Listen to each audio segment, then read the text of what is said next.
I was isekai'd with an Invincible Lord System, but it broke before explaining anything and left me with only one strange talent. I could summon a knight every day. That talent looked useless at first, yet it became the foundation of an army, powerful enough to command demon women, challenge a kingdom, and pull a princess into my rising empire. I woke up in a strange world and heard a system voice telling me I'd been bound to some kind of invincible lord system.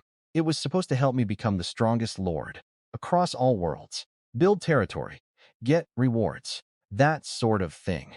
But then the system glitched out mid-sentence and went silent. No matter how I called out, it wouldn't answer. At least the system panel was still there. It showed my name, an empty territory slot, and one working talent: knight summoning. I could summon at least one knight per day. Not bad for someone with no power in an unknown world. I used it right away and got a heavy cavalry knight named Tai. He was nearly 2 meters tall, clad in black iron armor trimmed with gold, and came with a massive armored warhorse. He carried a heavy blade, a bow, and an iron spear. He knelt before me and called me my lord. He had the same face as mine, a familiar look from home. That put me at ease. Tai, he suddenly warned me, something was moving ahead in the forest. I couldn't hear anything beyond birds and wind, but I trusted him. I climbed onto his warhorse, and we went to investigate. We found a small village. In the center, a crowd of villagers had surrounded a young girl, shouting to burn her. A man named Alan was leading them, claiming she was a witch who had attracted a demon woman to the village, causing 3 people to be taken. The girl, Eileena, kept denying it, saying the demon woman had nothing to do with her. But Alan shut her down by invoking the local nobles. They declared that witches were the reason demon women appeared, and who would dare question the nobles? They tied Eileena to a pile of firewood. I've been watching for a while. The whole thing was absurd, blaming a girl for monsters, just because some nobles said so. But I also realized this world had witches and demon women, and I needed information. These ignorant villagers wouldn't be much help, but the so-called witch probably knew something useful. I wrote in. The moment the villagers saw Tai's gleaming armor and weapons, they froze. Even their local nobles didn't have gear like that. Alan dropped to his knees and tried to explain they were just burning a witch. I asked him one simple question. Did he actually see her summon the demon woman? He stammered and admitted he hadn't. He was just repeating what the nobles said. That was enough for me. I told Tai to bring the girl over. Alan tried to stop him, but Tai flicked him aside like nothing. Eileena thanked me, looking stunned. I told her I had some questions and asked if she'd be willing to talk. She seemed shocked that a noble would speak to her so politely. Before she could answer, someone screamed from the edge of the village. The demon woman is coming. The villagers screamed that the demon woman was coming. I looked up and saw a woman in a black cloak walking toward us, carrying a wooden staff. Butterflies swirled around her. Alan immediately pointed at Eileena again, blaming her for attracting the demon woman. He even crawled over and begged me to kill Eileena so the demon woman would leave. I told him to shut up. I quietly asked Tai if he could handle her. He smiled and said she was nothing like a straw dog. That gave me confidence. I spoke to the demon woman directly. She seemed surprised to see a knight here and warned us not to interfere. She only wanted a few laborers from the village. But I had a question for her first. I asked if it was true that witches were the ones who attracted demon women. She laughed at that. She said witches were far too weak and insignificant for her to bother with. They had nothing to do with her showing up. Alan's face went blank. His whole excuse for burning Eileena had just been destroyed by the demon woman herself. Even the other villagers lowered their heads in shame. When Alan still tried to argue, the demon woman got angry. She said, "Whoever spread those lies about demon women being connected to witches deserved to die." Eileena dropped to her knees and begged me to save the villagers. She said they were just deceived, not truly evil. I told her I understood and called Tai forward. The demon woman warned me that one night wasn't enough to stop her. Tai, he didn't bother responding. He just drew his blade and charged. The demon woman chanted a spell and summoned 10 monkey-like creatures, carrying stone hammers through magic sips. But Tai cut through them like paper. He split them in half with single swings, and when one got close enough to grab, he crushed its head with his bare hand. I turned to Eileena and asked if demon women were really this weak. She explained, this one was probably low level. Stronger demon women could summon dragons from the demon realm. They also knew attack magic that could kill even powerful knights if they weren't careful. Then I asked her something important. Could she use magic? She said she'd only just become a witch and could only use healing spells. Nothing offensive. A healer. My eyes lit up. I could summon knights every day, but knights get hurt in battle. Having someone who could heal them would multiply my fighting power. I made up my mind right there. I asked Eileena if she'd be willing to follow me. She stared at me in disbelief. In this kingdom, witches were considered cursed. The nobles feared their powers and spread lies to destroy them. No noble had ever offered to take one in. She said yes. Meanwhile, Tai finished off every last creature. The demon woman panicked and tried vine magic next. But Tai stomped through the vines and slashed them apart. He charged at her, and she barely escaped by turning her cloak into black mist and vanishing. She shouted that she'd remember me and come back. I wasn't worried. I could summon at least one night every day. If she returned, I'd capture her and make her talk. The villagers came forward and knelt to thank me. I wasn't in the mood to be nice about it. I pointed at Eileena and told them they should be thanking her. If not for her, I wouldn't have bothered saving them. That shut everyone up. Most of them looked genuinely ashamed, considering they'd been ready to burn her alive just minutes ago. Only Alan's face stayed dark. He spoke up again, warning that the demon woman would return, and the whole village could be destroyed. I looked at him with disgust. I'd almost forgotten about this fly. Alan begged for mercy, but none of the villagers stepped in to help him. After all, he'd nearly gotten them to burn the very person who ended up saving them. I had him thrown out of the village. After that, I told the villagers I'd stay for a few days, and if the demon woman returned, I'd deal with her. They were clearly relieved. An old man stepped forward and introduced himself as Old White, the village chief of Blair Village. He promised the village would provide supplies during my stay. I told them I'd be staying at Eileen's house, and that from now on she was under my protection. Old White apologized to Eileena on behalf of the village. She said she didn't blame them, but I could see her eyes were red. Being nearly burned alive by your own neighbors isn't something you just forget. Eileen's house was on the east side of the village, tiny, just 2 rooms. The living room was filled with herbs and books. She was embarrassed by how small it was, but I didn't mind. It was clean, and that was enough. Tai stood guard at the door. I asked Eileena to tell me about this world. She looked confused. Why would a noble need a commoner to explain? I quickly covered by saying it was a test she needed to pass to officially become my attendant. She bought it completely. Here's what I learned. The world is vast, but Eileen only knew about the Kingdom of Lane. It has one main city, Lane City, plus 10 towns and over 100 villages. Beyond humans, there are elves, beastmen, centaur, dwarves, and other races. The races mostly fight each other. Some human kingdoms have been wiped out by beastmen, though humans have won battles too. The kingdom sounded incredibly small, probably the size of a single county back home. I asked about the military. Lane Kingdom has 10 knights and 500 soldiers guarding the capital. Each town lord has their own forces too. The local lord of Au, Lord Roland, has 2 knights and 100 soldiers. Enough to keep low-level demon women from causing trouble in town. But nothing impressive. This was great news. My system lets me summon at least 1 heavy knight per day. In less than a month, I'd have over 20 knights as strong as Tai.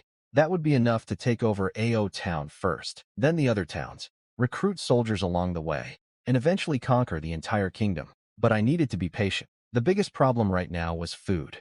I had warriors, but no supplies. If the system hadn't glitched, maybe it could have helped. But all I had was the night summoning function. Maybe once I claimed actual territory, the system would change. Eileen served dinner, some green vegetables and hard bread. It looked rough, but actually tasted decent. I noticed she wasn't eating. She claimed she wasn't hungry, but I could tell she'd given all the food to me. Right on time, Old White showed up carrying vegetables and grain from the village. I gratefully accepted, but he lingered at the door, looking like he wanted to say something. I told him to speak freely. He said the village had a favor to ask, but only if I was willing. Eileena interrupted Old White before he could finish, warning him not to send me somewhere dangerous. That made me curious, so I told her to let him speak. Old White explained that the demon woman had been raiding the village for a while. About 10 young people had been taken over time. Since she'd said she needed laborers, he believed they were still alive. He asked if my knight could go to the demon woman's hideout and rescue them. He said the villagers had pulled together 50 gold coins and 200 pounds of grain as payment.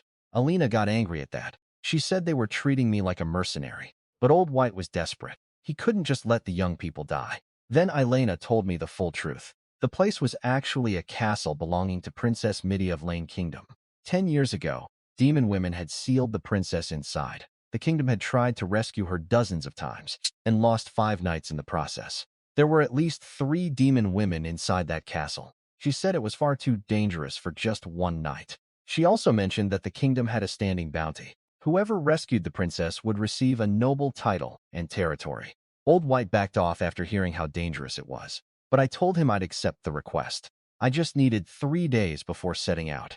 Eileena couldn't understand why I agreed. As a noble, I had no reason to risk my life, but I was already rethinking my plans. Instead of conquering Lane Kingdom by force, I could rescue the princess, earn a title, and land legally, and then find an excuse to take over from the inside. Public support matters. I wasn't here to be a bandit. I was here to build a domain. I told Eileena to eat something and stop starving herself. I said she was very important to me. Her face turned red, and she looked at me with wide eyes. I quickly clarified. I meant her witch abilities were important for building my future territory. She seemed a little disappointed by that explanation. At bedtime, there was an awkward moment since Eileena only had one bedroom. I made her take the bed and had Ty borrow some blankets from Old White so we could sleep in the living room. As soon as midnight passed, I opened my system panel. The daily summoning had reset. I called for a new knight, and sure enough, a second heavy cavalry knight appeared.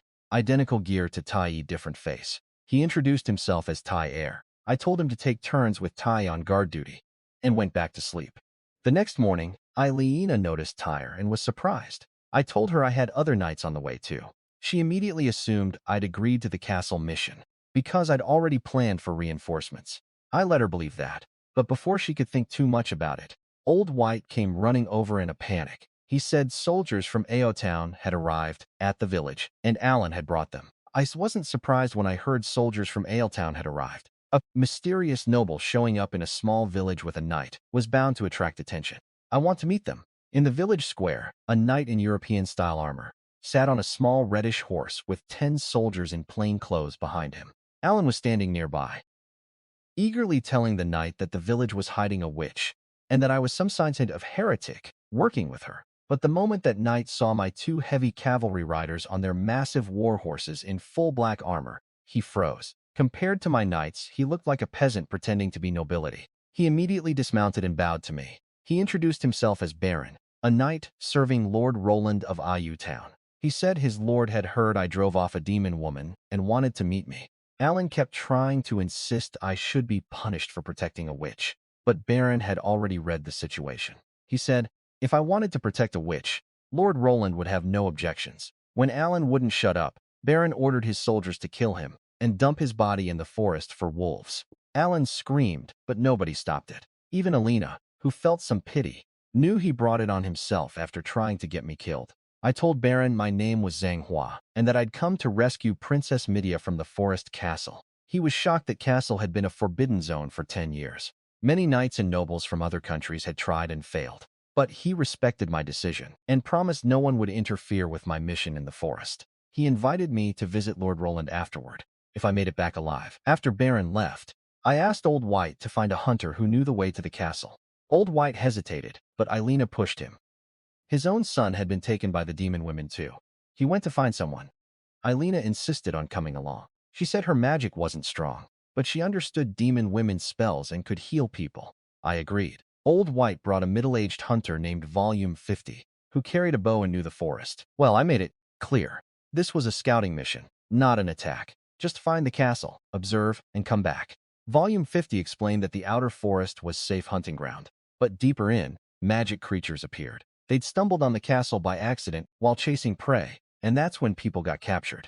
We found the castle. It was covered in vines glowing with a faint blue light from inside. Strange plants surrounded it along with the same monkey-like creatures he had killed before. I couldn't see anything about the demon women from here. I pulled out paper and a pen I'd borrowed from Aina's house and sketched the entire castle layout. Eileena was amazed at how accurately I drew it. I told her it was nothing special. I'd spent 3 years studying art with my ex-girlfriend back in college. Basic sketching was easy. I mapped out the surrounding terrain and was about to leave when I spotted a figure coming out of the castle. It was the same demon woman from yesterday. I turned to Tai and asked if they could capture her. Tai said he could beat the demon woman, but couldn't stop her from escaping. Her vanishing trick was too strange. That's when Eileena spoke up. She said she could cast a binding spell that would prevent the demon woman from using magic to flee. She couldn't defeat her, but she could trap her. That was exactly what I needed. I told Tai to wait for Eileen's spell, then grab her. Eileena raised her hands, chanted something, and green light poured out of her toward the demon woman. The demon woman spotted us and recognized what Eileena was doing, a binding spell. She tried to run, but Tai cut off her escape route and the green light wrapped around her. She couldn't use her vanishing trick anymore. She started threatening us, saying someone called Lady Mo was inside the castle and would come after us. Tai didn't care. He knocked her unconscious with one strike to the neck. We took her back to the village. When she woke up, she found herself sitting in front of me with Tai's blade at her throat. Her name was Linka. She offered to leave the village alone if I let her go. I wasn't interested in that deal. I asked her how many demon women were in the castle and what had happened to the princess. When she hesitated, Tai pressed the blade until it drew blood. She talked. There were 5 demon women total, led by Lady Mu.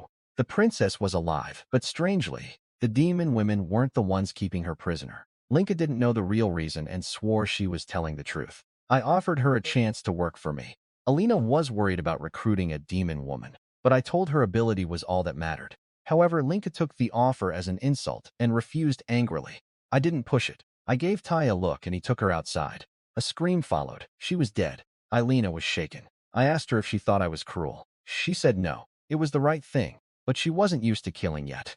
I told her to get used to it. There would be a lot more fighting ahead. Now, I knew there were only 4 demon women left, and the mystery about the princess deepened if the demon women didn't imprison her. Who did? I'd have to take the castle to find out. At midnight, I summoned again and got lucky. 2 knights this time instead of 1. Tien and Tai. That brought my total to 4 heavy cavalry knights, enough to move on the castle. The next morning, Alison saw the 2 new knights, and was even more impressed. She assumed I had a large noble house sending reinforcements. As we prepared to leave, Old White was waiting at the village edge with 10 hunters, armed with bows and short blades. He said they talked it over and wanted to help. The captured villagers were their family members. I accepted. Extra hands couldn't hurt. I told them to stay in the rear and support us. Our squad of 16 headed into the forest. Meanwhile, inside the castle, Lady Mo was frowning, wondering why Linka hadn't come back yet. Inside the castle, the demon women had no idea what was coming. Mo, their leader, dismissed the idea that anyone could threaten her. One of her underlings mentioned that Linka had encountered a powerful knight in the village, but Emo shrugged it off. She looked down on all the local nobles. She was obsessed with something else entirely. Apparently, Princess Midia was the key to summoning a magic dragon, a creature powerful enough to destroy an entire kingdom. The demon women had been forcing captured villagers to build something inside the castle for this ritual. Once it was finished, Amoyu planned to unleash the dragon on Lane Kingdom. Then, she sensed us approaching. She sent 2 demon women out to deal with what she assumed were just more foolish intruders. I didn't bother hiding our approach. Tyre cleared out the magic creatures guarding the castle entrance on his own. When 2 demon women flew out surrounded by butterflies, I'll admit seeing people actually fly made me jealous. But I figured if I captured 4 demon women, I could make them carry me around like a sedan chair. Same effect. The hunters were terrified just seeing the demon women, but I told them to stay back and watch.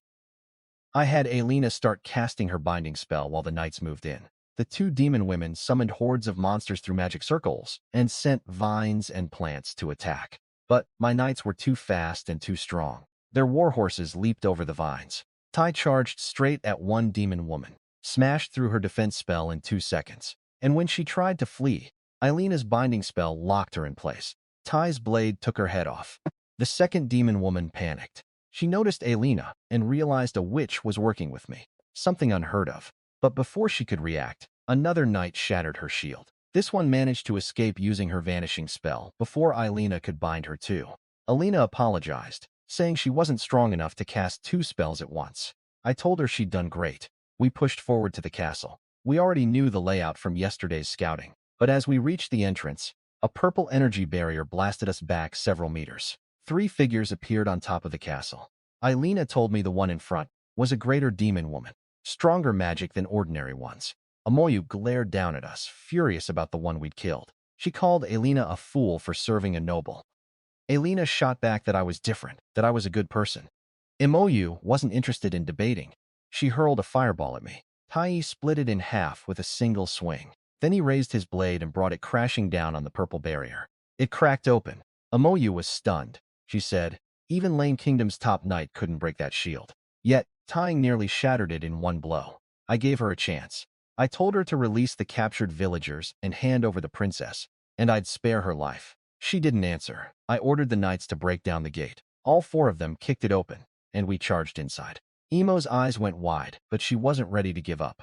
The princess was her ticket to becoming a high-ranking demon woman. She told her followers to stop us from finding the princess at all costs. She wasn't worried, though. She'd held this castle for 10 years and watched plenty of knights die trying to take it.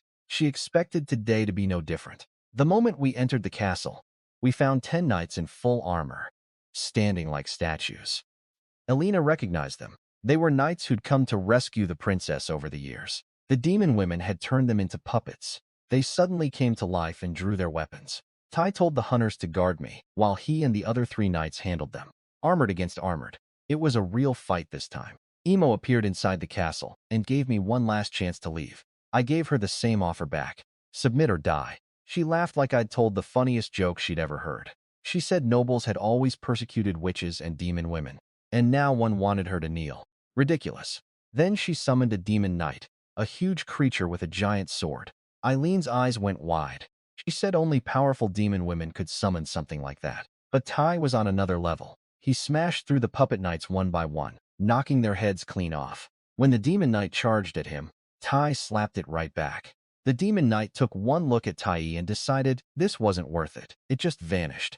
Amoyu was furious that her own summon ran away from a fight. With the battle over, I offered Amoyu one final chance to surrender. She refused. She tried to escape, and Eileena hit her with the binding spell. But Amoyu was too strong. She shattered it with a flash of purple light and disappeared in a cloud of butterflies.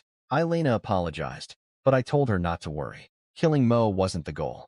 Finding the princess and the villagers was. We searched the castle. The villagers were found quickly. Old White's son, Jonathan White, was among them. He told me something useful. The demon women had forced them to build an altar in the basement. While working down there, they'd repeatedly heard a woman's voice crying out pain.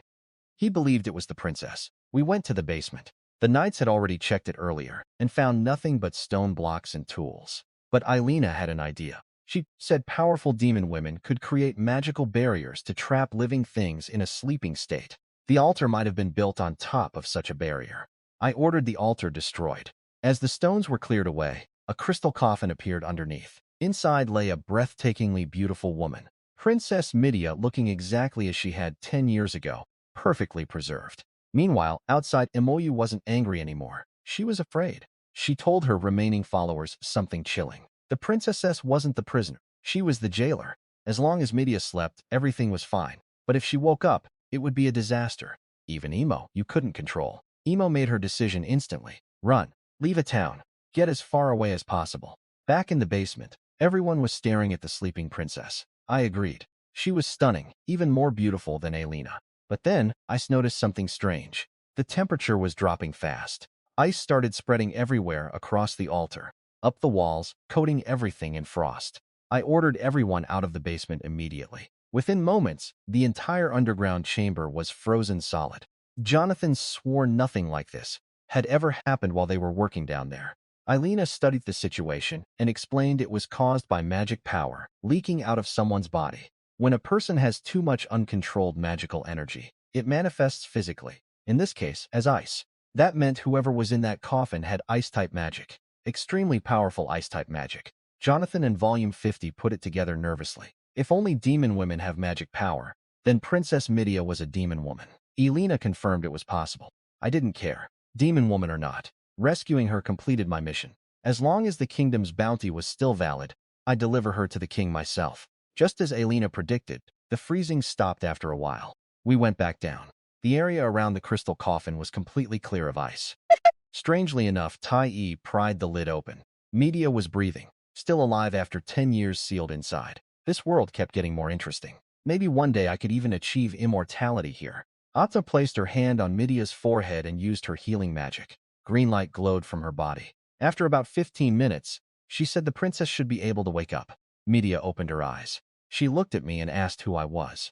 I introduced myself. Hua, here to rescue her Parain Kingdom's bounty. She stared at me for a moment, then shook her head. She said she didn't need rescuing and told us to leave. I told her flatly that it wasn't her decision. I decided she needed rescuing, and that was that. She got angry and said this wasn't funny. I said I wasn't joking. I told Tai to bring her upstairs. She realized quickly that if she refused, Tai would simply carry her out by force. Outside the basement, the cold aura around her had stopped. Her magic power was spent. She tried to explain why she couldn't leave. She told me her story.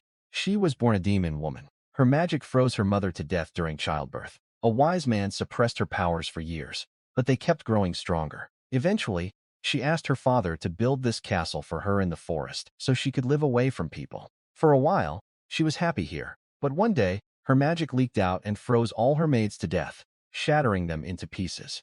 Then you came and told her that sleeping in the crystal coffin would prevent her magic from leaking and hurting anyone else. So, she chose to sleep for 10 years. She told me she didn't need saving. If I truly wanted to help her, I should leave her alone.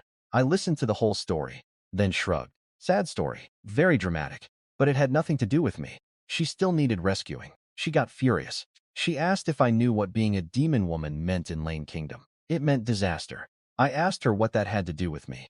I needed territory and a title. She was so frustrated she almost laughed. I pointed at Eileena and told Midia she was a witch, and she knew what witches meant in this kingdom. Persecution, death. Yet Eileena was out here saving people while nobles exploited commoners. I told Midia I thought she'd been lied to. Every demon woman I'd met could control her own power. Whether they hurt people was their choice, not some curse. Then I looked her in the eye and asked the real question. Didn't she want to actually live her own life for once? Didn't she think her father missed her? Midia froze when I mentioned her father. I could tell she missed him deeply. They hadn't seen each other in over 10 years, but she shook her head. She said she couldn't risk hurting him. She offered to write a letter to the king so I could still get my title and land as long as I left her behind. I told her she was being stubborn. The whole point of everything I'd said was that magic power can be controlled. She blinked, finally understanding what I meant, but she asked who would teach her. No demon woman would help her. I turned to Eileena and asked if witch magic and demon woman magic were compatible. She said yes if the princess was willing to learn her techniques. The magic leaking problem could be solved. I looked back at Midia. Problem solved. She stared at me, probably wondering if I'd planned this from the start. I told her that if her father truly loved her, the whole witch and demon woman stigma wouldn't matter. And clearly he loved her. She'd accidentally killed her mother at birth with her magic. Yet her father never blamed her and kept her alive all these years. I asked her one more time, would she come with me? She said yes. Eileena watched the whole exchange with her hands pressed together, thinking it looked like some kind of wedding scene. She shook the thought out of her head quickly. I sent Eileena to teach Midia how to control her magic and told Tyre to escort the rescued villagers back to the village with the hunters. But Volume 50 stayed behind. He knelt and said all 10 hunters had decided before entering the castle. They wanted to become my followers permanently. I asked if Old White had pressured them. Volume 50 said no. He told me they'd spent their whole lives being oppressed by nobles. They saw in me someone who broke through ignorant prejudice, and they wanted to follow me to change their fate. I appreciated that honesty. People with personal ambitions actually serve better than those without. But I warned them. Following me meant facing enemies worse than demon women. War kills people. Volume 50 said they'd already accepted that when they made their decision. I agreed to take them. I needed people not just for fighting, but for managing whatever territory I'd eventually control. Knights from the system alone wouldn't be enough. That night, Eileena came out of Midia's room drenched in sweat. She had urgent news. Midia's magic power was far greater than she'd imagined. If we hadn't intervened today and left her in the castle, within half a month, the uncontrolled magic would have spread across all of IU Town. I was confused. Earlier, it had only frozen one basement.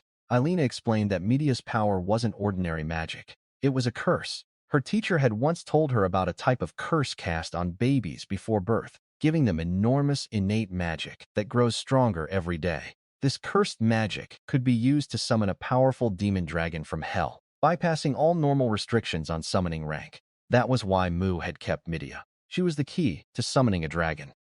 But left unchecked, the cursed magic would spread outward, draining the life force of anyone it touched. That's what had killed her maids years ago. Not just ice, but life-draining cursed energy. I took a sharp breath. Midia was far more dangerous and more valuable than I'd realized. Eileena quickly reassured me. She'd already taught Midia how to control her magic. From now on, it wouldn't leak anymore. I told Eileena she was truly invaluable. I asked her what she wanted. Anything within my power, I'd grant it. She shook her head. All she wanted was for me to never send her away. I'd have to be insane to let her go. This girl was a treasure. The nobles of this world were fools. Witches and demon women could bring incredible power if used properly. Yet, all these idiots wanted was to destroy them. But I wasn't like these local nobles. I was the man who would unite this entire continent. I looked at Eileena and made her a promise. As long as she stayed, I would never abandon her. That night, Eileena went to her room flustered, muttering apologies to herself for thinking too much about what I'd said. I didn't know about that. I was already focused on the next day. The system gave me another night at midnight. That made 5 total. The next morning, we headed back to the village first, so Ivy's group could say goodbye and pack their things. On the way to our town, Midia asked me something I'd been dreading. Why would someone with so many powerful knights care about a small kingdom's title and land? She assumed I came from a much larger nation. I couldn't exactly tell her I was from another world, so I made something up. I told her my homeland was a great nation, with brutal competition. 6 years of small exams, 3 years of middle exams, another 3 years of big exams, and even after all that, more tests before you could inherit anything. I said I'd gotten tired of that life and came here voluntarily. She took it completely the wrong way. She decided I was a prince who'd been through terrible hardship and fled to Lane Kingdom. She even got emotional about it and promised to ask her father to give me a good territory. I almost felt bad, but having a princess vouch for my fake backstory was too useful to correct. We collected Old White's reward and left the village. Our group now had 5 knights, 10 hunters as followers, Eileena and Princess Midia. Meanwhile, in Owltown, Lord Roland was panicking. His scouts reported I'd come out of the castle alive with the princess, and now had 5 knights and 10 followers. Enough force to take his town. He was trying to figure out how to handle me when Imoyu appeared right in front of him. She swatted his knight into a wall with one hand, then delivered a warning. She told Roland that Midia carried a deadly curse that would kill everyone in town if she entered. She claimed the real princess was already dead, and this one was a fake because no one stays the same age for 10 years. Then she vanished, leaving Roland terrified. Roland couldn't take the risk. He ordered the town gates closed. We arrived at Town by evening after a full day of travel. The gates were shut. I sent Volume 50 to call up to the guards and announce that I brought Princess Midia. The guards said nothing. Complete silence. Volume 50 shouted again louder. Still nothing. He was furious but held himself back since he didn't want to cause trouble for me. Tai stepped forward and offered to smash the gates open. I was tempted and Midia could see it on my face. She quickly stopped me and said she'd handle it herself. She was the princess after all. The local nobles should recognize her. But when she approached the wall, the guards finally spoke. And it wasn't what she expected. They called her a fake, a demon woman, pretending to be the princess. They said the real princess would have aged in 10 years. And since she looked exactly the same, she had to be an imposter. They told her to leave or face consequences. Mia went quiet. She'd been asleep for a decade and hadn't considered that looking unchanged would make people doubt her. She tried again, asking them to bring Lord Roland so she could prove her identity. The guards told her to get lost. Midia looked devastated after being rejected at her own kingdom's gate. She apologized to me, ashamed that she couldn't even open the door to her own territory. I laughed and told her it wasn't her fault. The people of Town were rebels. If they were loyal, they would have verified her identity and reported to her father instead of just cursing at her and refusing to open up. That meant they'd turned against the kingdom. Midia asked what we should do since this was the only road to the capital. I told her not to worry. If they were rebels, we just crushed them. I called Tai and gave the order. Take Ao. He didn't ask questions. He just said yes. The town walls were low and the gate wasn't thick. This was just a small town after all. Tai started by shooting an arrow from horseback at long range, killing a guard on the wall instantly. Then he announced to the town that Lord Roland had betrayed Lane Kingdom and that we were acting on behalf of Princess Midia to punish the traitor. Anyone who resisted would be killed without mercy. Roland didn't take it seriously. He thought 15 people couldn't possibly take his town and went off to rest, leaving his knight in charge. My 5 knights rode up and unleashed a volley of arrows. 5 more guards dropped. The defenders were terrified. They hadn't seen real combat in years. Roland's knight tried to peek over the wall and nearly got his head taken off. An arrow dented his helmet so badly, it squeezed his skull, while 2 knights kept the wall guards pinned down with arrows. I had volume 50, and the hunters grab a heavy log and ram the gate. 1 hit was all it took. The gate flew open, and Tai-I's group charged inside, cutting through the defenders at the entrance. They stormed up to the wall from the staircase. The guards were trapped. If they stood up, the archers outside shot them. If they stayed down, the knights coming up the stairs would reach them. Most of them gave up immediately. Tai called out that the princess ordered surrender. Lay down your weapons and live or keep fighting and die. The regular soldiers threw down their arms. Only Roland's personal knight refused. He challenged Tai to a duel. Tai respected his loyalty and accepted, but it was no contest. Tai's armor was better, his strength was overwhelming, and his weapon skills were superior. One clash sent the knight's sword flying. Tai kicked him to the ground and drove his blade through the gap in his neck armor. It was brutal and decisive. The remaining soldiers were shaking. Tai asked where Roland was. One of them stammered that he was in his manor and offered to lead the way. Tai sent Volume 50 to bring me and Midia inside while he went to capture Roland. I turned to Midia with a grin. See, we got in after all. We got inside, but Midia wasn't happy about how she'd been raised with noble manners and thought we should have proven our identity properly instead of smashing our way in. I told her that a kingdom needs to be tough on traitors. Otherwise, the royal family loses all authority. She still seemed confused. She remembered the Roland family always being respectful to her father. I told her that was just a mask. The moment they recognized her and still refused entry, that was rebellion. Tai brought Roland before me, along with his entire family under guard. I reminded Roland that his own knight had invited me to dinner after rescuing the princess. Now, when I actually showed up with the princess, he slammed the door in our faces. Unforgivable. I ordered his entire family executed, and his head displayed publicly as a warning. Midia objected. She said it was just a misunderstanding, and that Lane Kingdom had never executed a noble before. I grabbed her shoulders and looked her in the eye. I told her that mercy toward enemies was cruelty toward herself. Did she want the kingdom overthrown someday with her and her father locked in chains? Roland tried to defend himself. He said a demon woman had warned him that Midia was cursed and would kill everyone in town. I laughed at that. The princess had been imprisoned by demon women for 10 years. And now Roland was admitting he'd taken orders from one that was collaboration with the enemy. Case closed, Tai. He carried out the execution. Roland's head came off cleanly. Midia was shaken. She worried about divine punishment. In this kingdom, nobles were supposedly protected by God.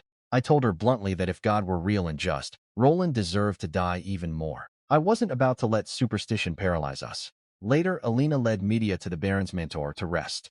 Midia asked Eileena if I was always like this, disrespecting the gods, not valuing life. Eileena smiled and said she didn't know about gods, but I was the only person in this world who accepted witches and demon women. To her, I was her god. Tai reported the spoils. 5,000 gold coins, various jewels, and 30,000 pounds of grain from Roland's estate. I ordered the gold kept, the jewels sold, and most of the grain distributed to the poor, but only the poor, not a single grain to the wealthy. Then my system panel lit up. It detected that I'd conquered Outtown and asked if I wanted to claim it as territory. I looked around and said, no, the location was bad. No natural defenses, no resources, too few people. Not worth making my base. The system registered it as a conquered but unclaimed territory and gave me a reward, infinite space, a storage ability that could hold unlimited non-living items. That was incredibly useful. Then the system tried to activate something called a mission system, but it glitched out again with crackling sounds and failed. I cursed under my breath. Not again. The system glitched again. My infinite space got downgraded to just 100 cubic meters of storage. The gap between unlimited and 100 was painful. I tried asking the system what was wrong, but as usual, no answer. Still, 100 cubic meters was better than nothing. I'd been worrying about how to transport all the gold and grain. Now, I just waved my hand in the warehouse, and everything vanished into storage. I pulled out 10,000 pounds of grain and told Tai to organize a distribution the next morning, and to make sure everyone knew who gave it to them. I wasn't doing charity anonymously. I wanted these people to remember my name. That night, I summoned again and hit the jackpot. 3 knights at once. That brought my total to 8 heavy cavalry. At this rate, I'd have an unstoppable army before long. I could flatten entire kingdoms if I wanted. But I reminded myself I was here to build, not destroy. The next morning, Midi awoke to crowds cheering my name outside.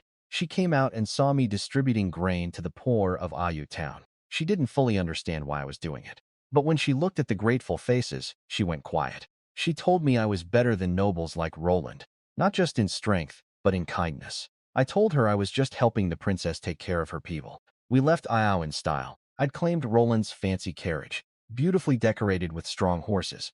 much better than riding on Tai's warhorse. I asked Media if she minded sharing the carriage. She made room and I climbed in. 8 armored knights flanked us with volume 50 and 10 followers behind. We looked like royalty. 2 days to Dana City, which governed 3 southwestern towns, including Aao. Then 2 more days to the capital after that. On the road, Media spoke up nervously. She asked me to please let her handle things diplomatically if Dana City had any misunderstandings about her identity. No storming the gates this time. I laughed. Clearly, she was worried I'd wipe out another noble family. I agreed to let her try first, but warned that if anyone disrespected her, I wouldn't hold back. She seemed touched. She still thought I was a foreign prince, and the fact that I treated her with respect, despite my supposed high status, warmed her heart. But she also worried about my ruthlessness and feared the gods would punish me for killing nobles. Our convoy stopped when we reached a forest blocking the road. He went ahead to scout for danger. I told everyone to rest and prepare dinner while we waited. Meanwhile, something troubling was happening that I didn't notice. Eileena was watching Media and me together, and she felt left out. She'd met me first, but now the princess seemed closer to me. A voice crept into Eileena's mind. Amoyu was using some kind of telepathy to manipulate her. The voice whispered jealous thoughts, telling Eileena that Media had stolen everything from her, that she should get rid of the princess. But Eileen was stronger than that. She told the voice she would never betray me and shut it out. Amoyu was watching from a nearby tree, furious that her manipulation had failed. She'd wanted Eileena to turn on Media so she could reclaim her key to summoning the demon dragon. But Eileen's loyalty to me was unbreakable. Amoyu stared at us from the shadows and muttered that this forest would be our grave. She still hadn't given up on summoning the dragon. Tai reported the forest was clear, so we stopped to eat before moving on.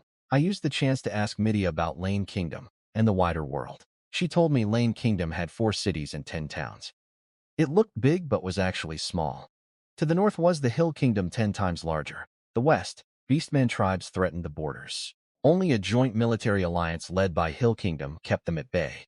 Lane Kingdom mostly provided resources and supplies, rather than frontline soldiers. Then she mentioned the Holy Temple Knights, a force of over 10,000 knights led by 10 Rout Knights. They'd once wiped out an entire organization of high-ranking demon women who could summon dragons. This was the real power behind the continent. Here was the troubling part. The Holy Temple had issued a kill order against all demon women. That's why Lane Kingdom hated them so much. If Media's father hadn't hidden her identity, she'd have been killed as a child. The order also covered witches, which made Eileen's face go dark too.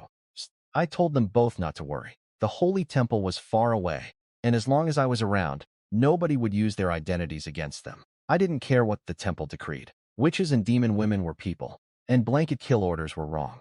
Media panicked and covered my mouth, telling me not to say such things out loud. I waved it off. Someday, I'd be powerful enough that the temple would kneel if I told them to. We entered the forest but couldn't make it through before nightfall. So, we set up camp. Then, one of my men reported a little girl had shown up outside camp. I went to look. She was about 7 or 8, wearing a red hood and red cloak carrying a basket. She looked exactly like Little Red Riding Hood from the fairy tale. She said she'd gotten lost picking wild vegetables and was scared her grandmother would worry. The resemblance to the story was too obvious. I didn't respond right away. I asked Hai if they'd spotted any villages during the scouting. He said there was a settlement nearby, but off our route. Then I had Eileena check the girl for magic power. She came back clean, just an ordinary child. I sent Tai with 2 followers to escort her home. But hours passed. Ta didn't come back. 2 hours, then past midnight. Still nothing. It was strange, but Tai was strong enough that ordinary demon women couldn't touch him. I decided not to worry yet. At midnight, I summoned my daily knight. This time, something different happened. Instead of a heavy cavalry knight, the system announced a holy light knight, a flash of golden light, and there she stood, a female knight, Knight Alice, reporting to my master. Alice was completely different from my other knights. She had golden hair, blue eyes, and gleaming gold armor, the image of a holy warrior. I immediately made her my personal guard, someone that impressive should stay by my side. Right away, Alice proved her worth. She could sense magic, something none of my other knights could do. She detected a battle happening nearby and told me that if we didn't intervene, Tai would be trapped and killed there. She wouldn't go alone, though. I'd ordered her to guard me, and she took that literally. She refused to leave my side, even to save someone else. So, I told her to take me with her. I left Tyre and the others to protect Media and Eileena. Alice scooped me onto her horse with one arm, and rode into the darkness at incredible speed, never slowing, even without light. We found the village in flames. Over 100 villagers were huddled together crying. Little Red Riding Hood was among them. An old woman explained that after Tai brought the girl home, 2 demon women attacked. They burned the village and tried to kill everyone. Tai fought them off, but got trapped in a cage made of giant vines surrounded by fire. My 2 followers who'd gone with him were already dead. I told the villagers to wait and called Alice forward. We reached Tai's position. He was hacking at the vine cage endlessly. He could cut through it, but it healed instantly, and flames kept hitting him from outside. 2 demon women stood nearby, constantly casting spells to maintain the trap. Alice drew her holy sword and announced herself. 1 demon woman laughed, calling her just another tin can. Alice swung her blade once. A wave of energy like a sword beam cut through the fire and vines instantly. Everything vanished. The demon women panicked. They recognized it. Only holy temple knights could nullify magic like that. They turned to run. Tai burst free, grabbed his bow, and shot one through the shoulder. She couldn't use her escape magic either. Alice's holy power had blocked it. Alice vanished from where she stood and appeared beside the other demon woman in an instant. One strike dead. The wounded one glared at me before dying. She said Mu had underestimated me, but warned that I'd also underestimated Mu. She hinted that something was happening back at my camp. I wasn't too worried. 7 heavy knights were guarding Midia and Eileena. Even Mo couldn't break through that. I had Tai finish her off. These demon women burned an innocent village and killed my men just to get at me. I had no mercy for people who treated lives like nothing. I asked Alice if she could put out the village fires. She knelt and apologized. Her power only broke magical barriers, not real fire. A little disappointing, but still incredibly useful. Tai had minor wounds that Eileena could heal later. We went to check on the villagers. They all knelt and thanked me, but said their village was destroyed, and they had nothing to offer in return. I told them my name was Zhuanghua. I'd rescued Princess Midia and was about to become a lord of Lane Kingdom. Since their village was gone, I asked if they'd be willing to follow me. The villagers gratefully accepted my offer. There were only about 100 of them with around 30 able-bodied men. I took 10 with me and left 10,000 pounds of grain at the village entrance, enough for half a year. I'd come back to resettle everyone once I knew where my territory would be. Alice suddenly warned me. She sensed massive magical energy and demon creatures coming from the direction of our camp. Mou had attacked while I was away. I quickly finished arranging things with the villagers and had Alice race me back. At the camp, Mou had launched an all-out assault. She summoned waves of monsters and tried once more to manipulate Eileena's mind, whispering that she should betray Midia to keep me for herself. But Eileena shut her down cold. She said what she wanted was companionship, not possession. She stayed by my side by choice, not to own me. Eileena protected Midia and cast healing spells on the knights and followers, erasing their wounds and fatigue instantly.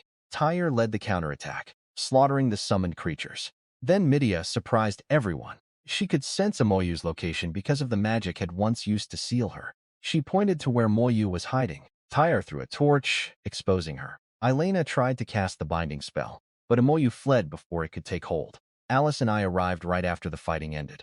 Everyone was safe. They apologized for letting escape. I told them to stop worrying. She was just one demon woman. I told everyone to rest up for tomorrow's march. Midia noticed Alice and tensed up immediately. The golden armor, the title Holy Light Knight. It all reminded her of the Holy Temple, which hunted demon women like her. I assured her Alice was mine and wouldn't hurt her. Alice gave a small nod of confirmation, but said nothing. Midia was amazed. A temple-type knight serving alongside a demon woman princess without conflict. She lay down wondering what kind of nation I'd come from to command such loyalty from such different people. The next morning, Eileena healed Tai and the injured followers. Our group now numbered 32. 9 knights, 20 followers, Eileena, Midia, and me. What I didn't know was that news of what happened in Ao Town had already reached Dana City. The local lord, Count Basin, had 5 knights and 200 soldiers, far stronger than Roland. His advisors warned him I was dangerous, and that even Moyu had suffered losses against me. They worried about ending up like Roland's family. Basin wasn't afraid, though. He said Dana City wasn't some backwater town, and he wasn't a weakling like Roland. He planned to welcome Midia properly. He wasn't stupid enough to refuse a princess entry. But as for me, he had other plans. A church deacon happened to be visiting the city. Basin intended to have this religious authority deal with me and put me in my place. I expected trouble at Dana City, but when we arrived, the gates were wide open. Count Basin himself was waiting outside to greet us. He welcomed Midia warmly and eyed my group, 8 knights, 20 followers, and especially Alice in her golden armor. He seemed to recognize the religious symbols on her gear and got visibly nervous. Then 3 men in church robes walked out. The leader, a church deacon named Spur, greeted Midia politely. Everything seemed friendly at first. Then Spur turned to me with a cold expression. He accused me of crimes, killing Baron Roland's entire family, violating divine law that forbade killing nobles, and harboring a witch. He pointed straight at Eileena. She trembled. A church deacon held enormous authority in this kingdom. Even nobles had to show respect. Midia tried to defend me, but Spur cut her off every time. He asked if she was protecting a heretic. When she tried to explain that Eileen was different, he shut her down again and declared me guilty. I laughed loudly. Basin thought I'd lost my mind from fear. He pulled Midia to his side, saying she shouldn't be near a condemned man. Midia was furious, but I gave her a look and she stayed quiet. Spur asked why I was laughing. I told him because he was stupid. His priests were outraged that I'd insulted a deacon. I didn't care. I asked him who gave a lowly preacher the right to speak for God. He was nobody. Then I flipped everything on him. I said he was clearly Roland's accomplice. Roland had slandered the princess and refused her entry. That was treason. Now Spur was defending Roland and using the church to frame me. That made him a traitor too, trying to overthrow Lane Kingdom using religion as a cover. Spur stammered that harboring a witch was proof enough against me. I shot back. What had witches ever done to him? Did a witch eat his food? Kill his mother? He was inventing crimes. The real crime was using fake charges to destabilize the kingdom. I didn't wait for more arguments. I ordered Tai to arrest Spur and his 2 priests, then find any accomplices in the city. Traitors would be executed. Midia's face went pale. She knew I was doing my thing again, labeling everyone as rebels and cutting them down. Worse, Spur was a church official. Killing him would make enemies of the entire church. But I didn't give anyone time to react. Tai grabbed all 3 churchmen. Tyre walked up to Basin and asked him to identify any other conspirators. Basin's face changed. He said they were church people and I couldn't just kill them. I corrected him. They were traitors.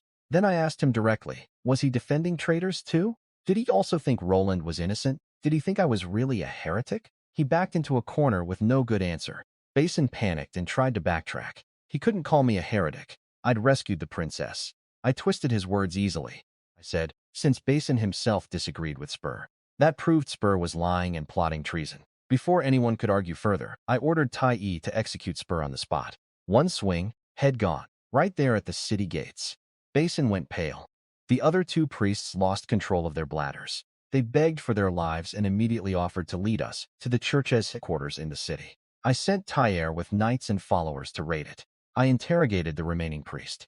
I asked who puts Fur up to confronting me. The priest said Basin's steward had visited that morning and told the church about my group, including that I had a witch with me. Basin exploded, denying everything. But I pointed out calmly that the priest only mentioned his steward, not him personally. Why was he so defensive? I looked at Midia and laid it out. The church could condemn anyone as a heretic without evidence, just on someone's word. Today I was strong enough to survive it. But how many ordinary people have been killed the same way? This kind of power was designed to control the kingdom. That was treason. Midia went quiet. I could see her starting to agree with me. I told Basin to hand over his steward. He resisted, but I cornered him. If he refused, it meant he'd ordered it himself. That would make him the traitor. Midia backed me up and asked Basin directly to turn the man over. He had no choice. He was outnumbered. 2 knights against my 6 at the gate. He sent for the steward, but his own knight reported that the steward had tried to flee and been killed on the spot. Convenient. The evidence died with him. I let it go. The man was dead either way. Basin invited us inside for a banquet, forcing a smile. I made sure to keep Midia close to my group instead of his. He didn't like it, but couldn't complain. Then Tyre returned from the church headquarters with a grim expression. He said I needed to see something personally. I invited Midia and Basin to come along. What we found silenced everyone. In the church building, Tyre showed us the remains of young girls. The church members had been cutting them apart, claiming it was to create magical weapons against demon women. In the basement, 12 girls were still alive, locked in cells. Every one of them was mutilated, missing hands, missing feet. One had her eyes gouged out. Even Basin vomited at the sight. Midia stared in horror. The church that preached justice and righteousness had been doing this in secret. She looked at the girls and whispered that they were pitiful. I was furious.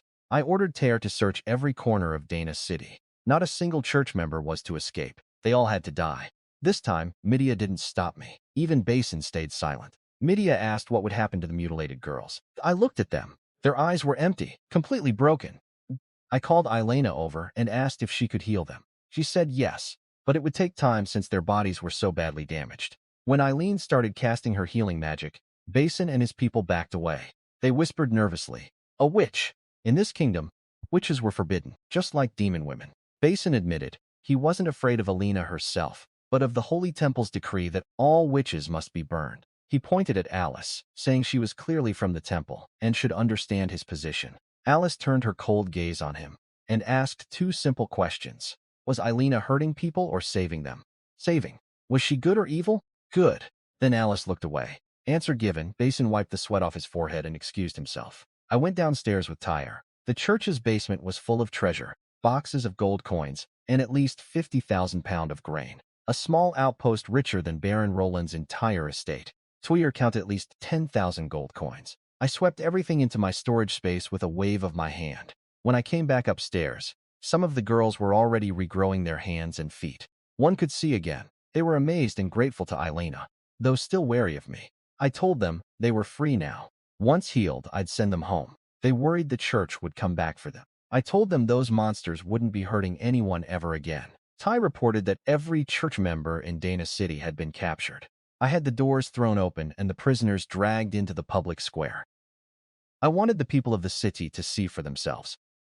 I stood before the crowd and told them everything. Who I was, what the church had done to those girls, how they'd been kidnapped, dismembered, and tortured by men who claimed to serve God. I asked them how many other children had disappeared the same way.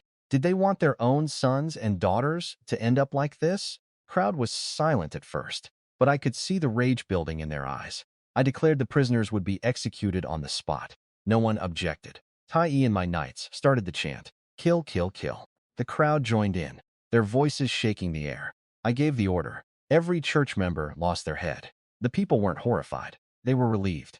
These priests had never been kind to commoners either.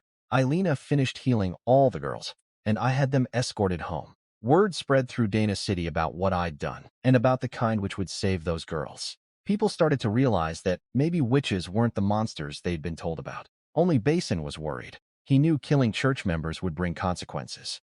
His advisor suggested a clever move.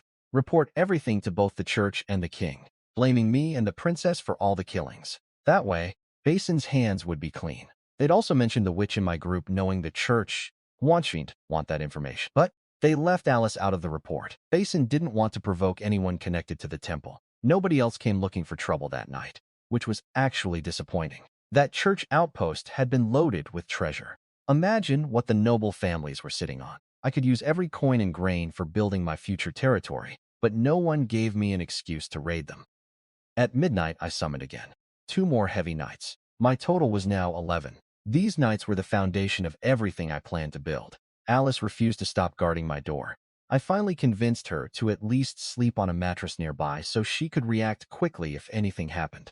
Having a loyal, beautiful bodyguard made sleeping in this foreign world feel surprisingly comfortable. The next morning, Basin saw us off at the gates, shaking my hand and talking about drinking together next time. I smiled and played along, but my gut told me this man was rotten. No rush, though. I'd deal with him eventually. The road from Dana City to the capital was flat, open grassland. I bought several horse-drawn carts in town so everyone could ride instead of walk. We covered 2 days' distance in one. When the royal city appeared on the horizon, Eileena gasped at how beautiful it was. Even I had to admit the foreign architecture was impressive. Midia teared up. She hadn't seen her hometown in 10 years. At the gates, an elderly official named Eileena was waiting. He was the Minister of Internal Affairs sent by the king himself. Midia recognized him immediately and called him Uncle Eileena. He'd aged considerably in 10 years. He glanced at my knights and followers with a knowing smile, then led us inside. At the palace, I could only bring 2 knights and 1 attendant, so I chose Alice, Tai, and Eileena. King Lance Lane rushed to Midia the moment we entered. Father and daughter reunited after a decade.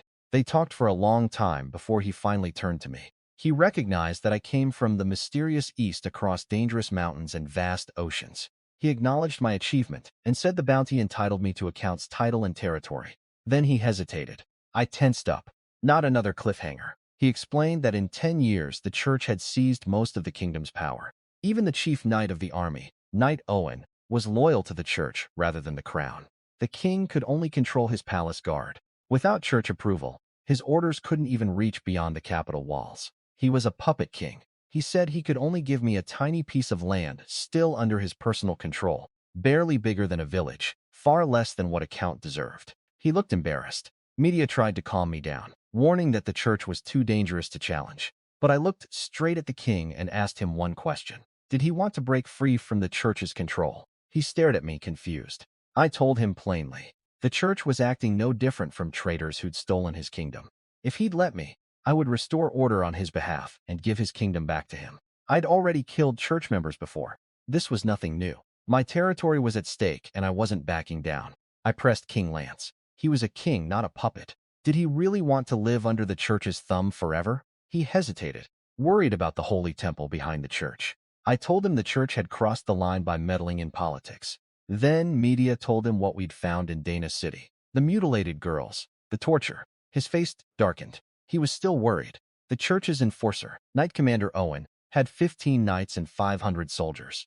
A direct clash could backfire. I told him we had to strike fast before they could react. Hit them like lightning. I made him a deal. Give me full authority to handle the church. If I succeeded, he'd let me choose my own territory. If I failed, he could blame everything on me. He pulled his advisor and laid aside for a quick conversation, then came back with fire in his eyes. He agreed. He even gave me command of his palace guard. We were all in together. I like that. If he'd been a total coward, I would have just taken the kingdom by force. But he had some spine. I refused to wait until morning. Every hour gave the church time to prepare. I asked for their location and moved immediately. Meanwhile, at the church headquarters, I didn't know the full picture yet, but here's what was happening. The bishop had gathered his deacons to discuss how to deal with me. Their plan was simple. Have Knight Commander Owen arrest me at the palace, where I only had 2 knights, then burn me and Eileena alive in a public execution. Then Emo appeared right in the middle of their meeting, a demon woman walking into a room full of church leaders, and none of them panicked. They were clearly working together. The bishop tried to dismiss her, but she dropped the bombshell. I'd already made a deal with the king and was marching toward the church right now with my knights and the palace guard. That got their attention. Emo offered a trade. She'd use her teleportation magic to bring Owen and his entire army directly to the church, bypassing my surprise attack. In exchange, she wanted Princess Midia. The bishop agreed without hesitation. He traded a princess like she was worthless furniture. Emo opened a massive portal. Owen stepped through with 10 knights and 300 soldiers.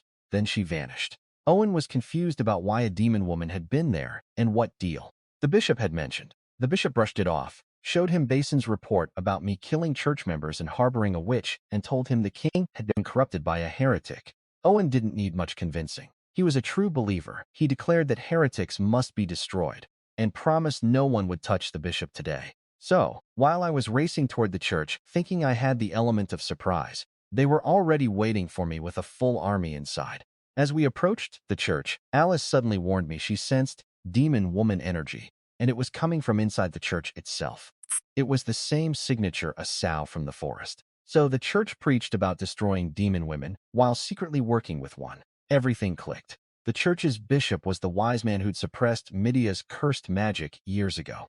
They knew about her curse all along. And then Mu had conveniently shown up to seal Midia in the castle. The church and Moyu had been connected from the start. I ordered everyone to charge at full speed. But when we arrived, the church was already fortified with soldiers waiting for us. A Moyu had tipped them off.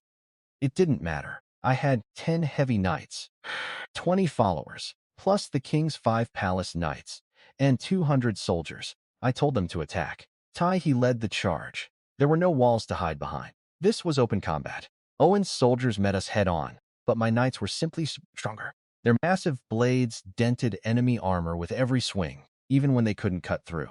My system-summoned knights instinctively knew how to fight armored opponents. Use blunt force. Owen's elite soldiers crumbled. Owen realized they were losing and suggested the bishop retreat, but the bishop refused. Instead, he pulled out a staff from beneath his throne, a horrifying thing with a human head on top and eyes covering the shaft. Dark magic radiated from it. It was made from the bodies of those kidnapped girls. Owen was disgusted and demanded the bishop destroy it.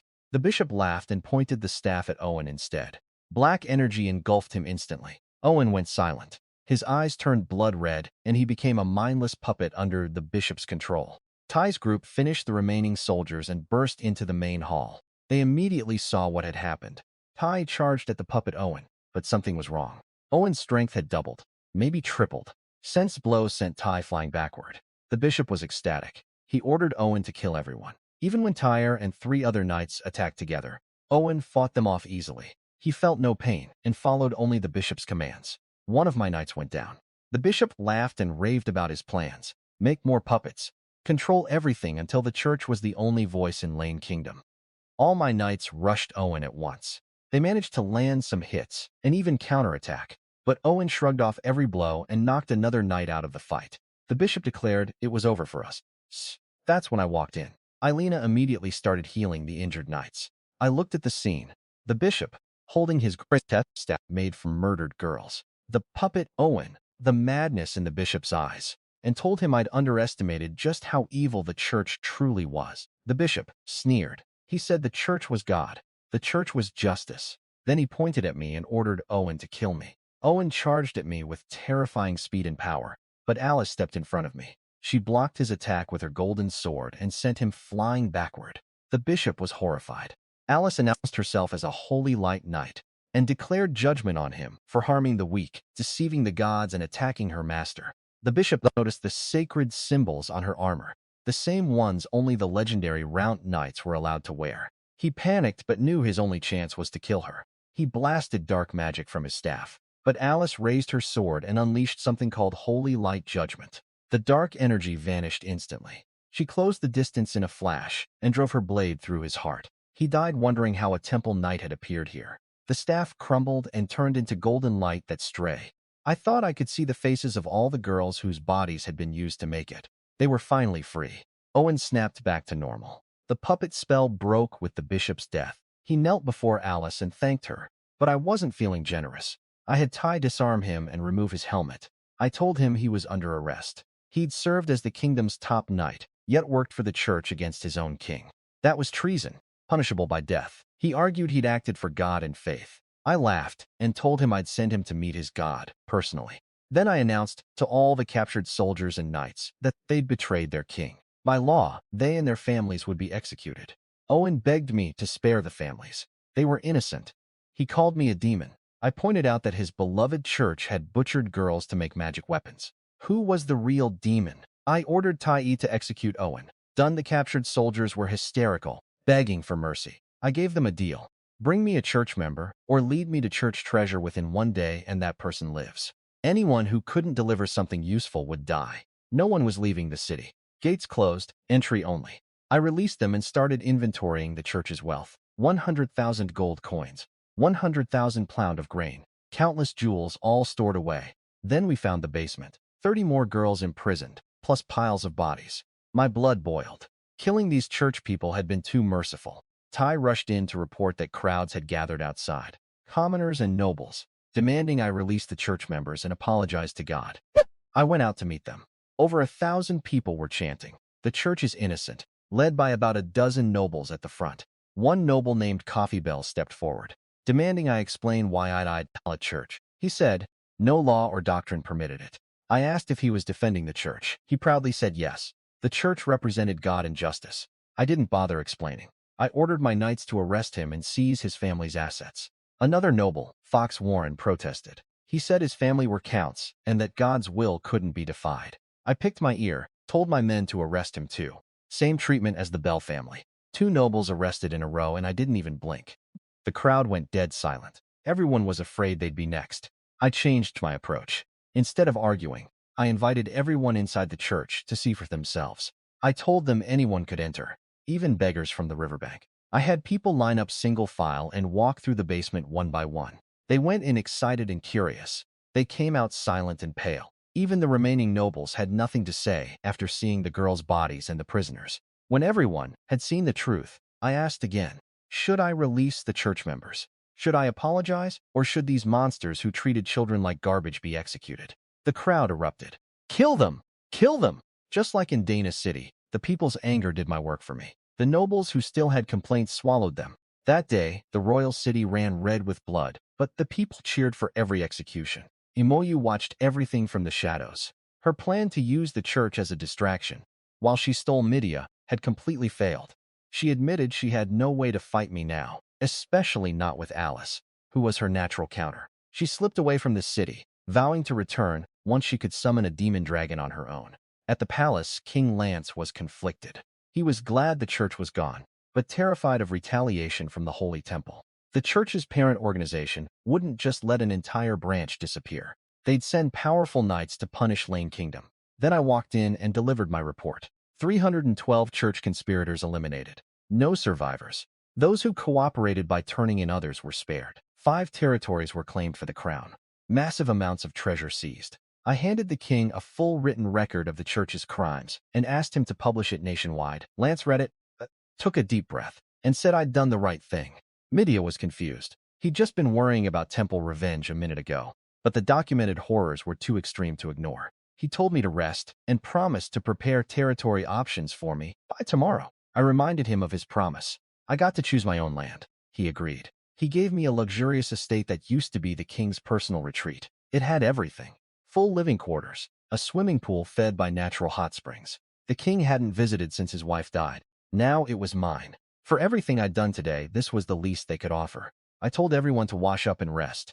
Eileena had been the real hero. Her healing kept every single one of my people alive through the battle, as she offered to heat water for me. But I told her to take care of herself first. Alice predictably refused to leave my side. She stood in front of me like a statue, insisting on guard duty.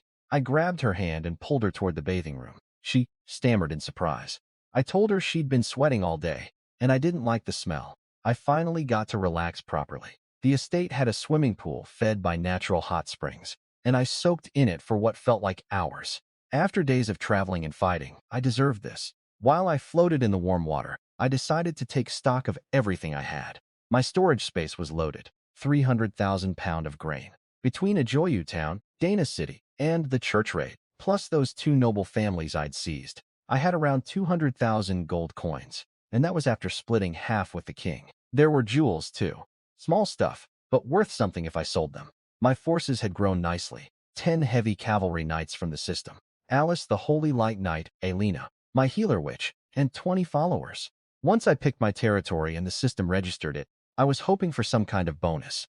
Though, knowing my glitchy system, it might just sputter and die again. I was a little annoyed that wiping out the entire church branch hadn't triggered any system reward. You'd think destroying a national religious institution would count for something.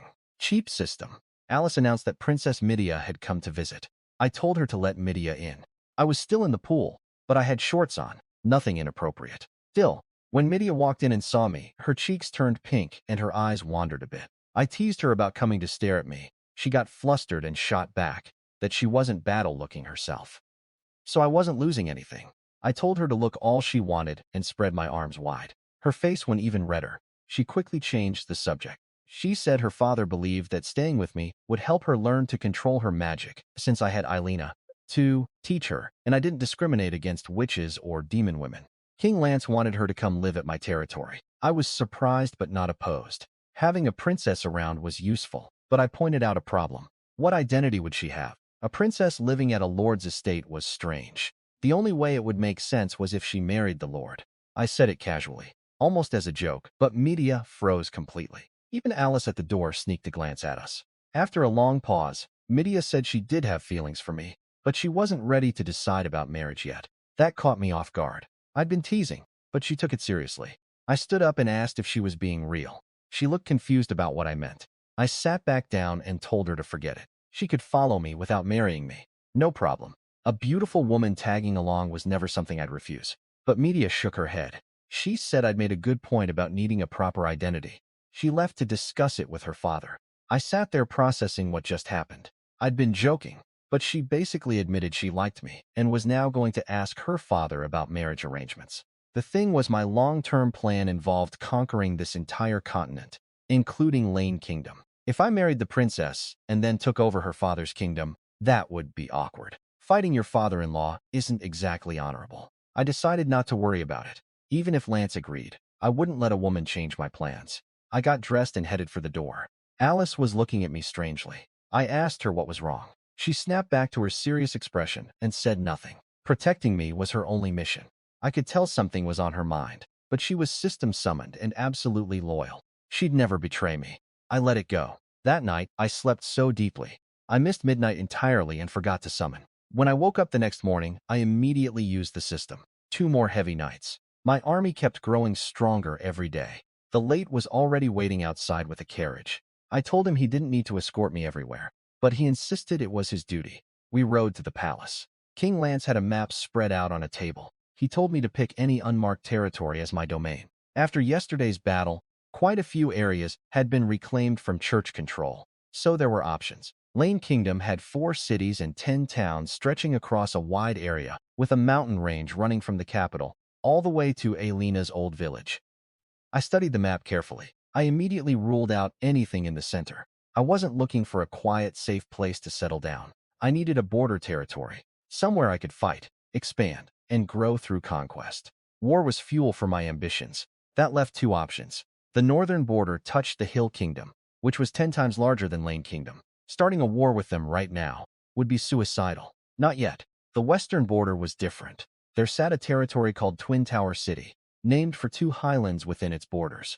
Beyond it lay the joint military defenses line against the Beastman tribes. This was the frontier, dangerous but full of opportunity. I pointed to Twin Tower City. Lance immediately tried to talk me out of it. He said the western border was constantly under threat. Even with the Allied defense line, Beastman raiding parties broke through over a dozen times every year. It was the most dangerous territory in the kingdom, he suggested. I picked something closer to the capital instead. I told him not to worry. I'd chosen this place deliberately. As long as I was there, any Beastman that crossed the line would find only death waiting for them. What I didn't say out loud was that I wanted those fights. Every battle meant captured resources, territory expansion, and combat experience for my growing army. Twin Tower City wasn't a risk. It was the perfect launch pad for everything I planned to build. King Lance could see I was set on my choice. He didn't try to stop me, but he brought up his daughter. He said if I picked Twin Tower City, he couldn't let Medea marry me. At least not right now. The place was too dangerous for a princess. I was caught off guard. Medea had actually gone to her father about the marriage thing, and Lance was apparently willing to agree, just not if I chose a dangerous border territory. The implication was clear. Pick a safer location, and the princess was mine. But I wasn't doing any of this for Medea. I needed the right territory for my plans. I told Lance I understood his concern, but Twin Tower City was exactly where I needed to be. The kingdom had been held back for years by useless people like Owen and corrupt institutions like the church. If I fortified the western border, it would give the entire kingdom breathing room and let him focus on governing properly. Lance was moved by that. He admitted none of his other nobles or ministers had ever shown that kind of dedication. After thinking it over, he made me a promise. If I could stabilize Twin Tower City, he'd still be willing to give me Medea's hand. He believed she'd wait for me. I smiled, but didn't respond to the marriage part. I had bigger things on my mind. He handed me 3 items. A land contract for Twin Tower City, a charter granting me full authority as its lord, and a seal that proved my identity as the legitimate ruler. Without these, nobody in the city would accept me. He also mentioned that a knight named Trenton was currently managing Twin Tower City on the kingdom's behalf. Lance said Trenton was capable and had dealt with Beastman invasions before.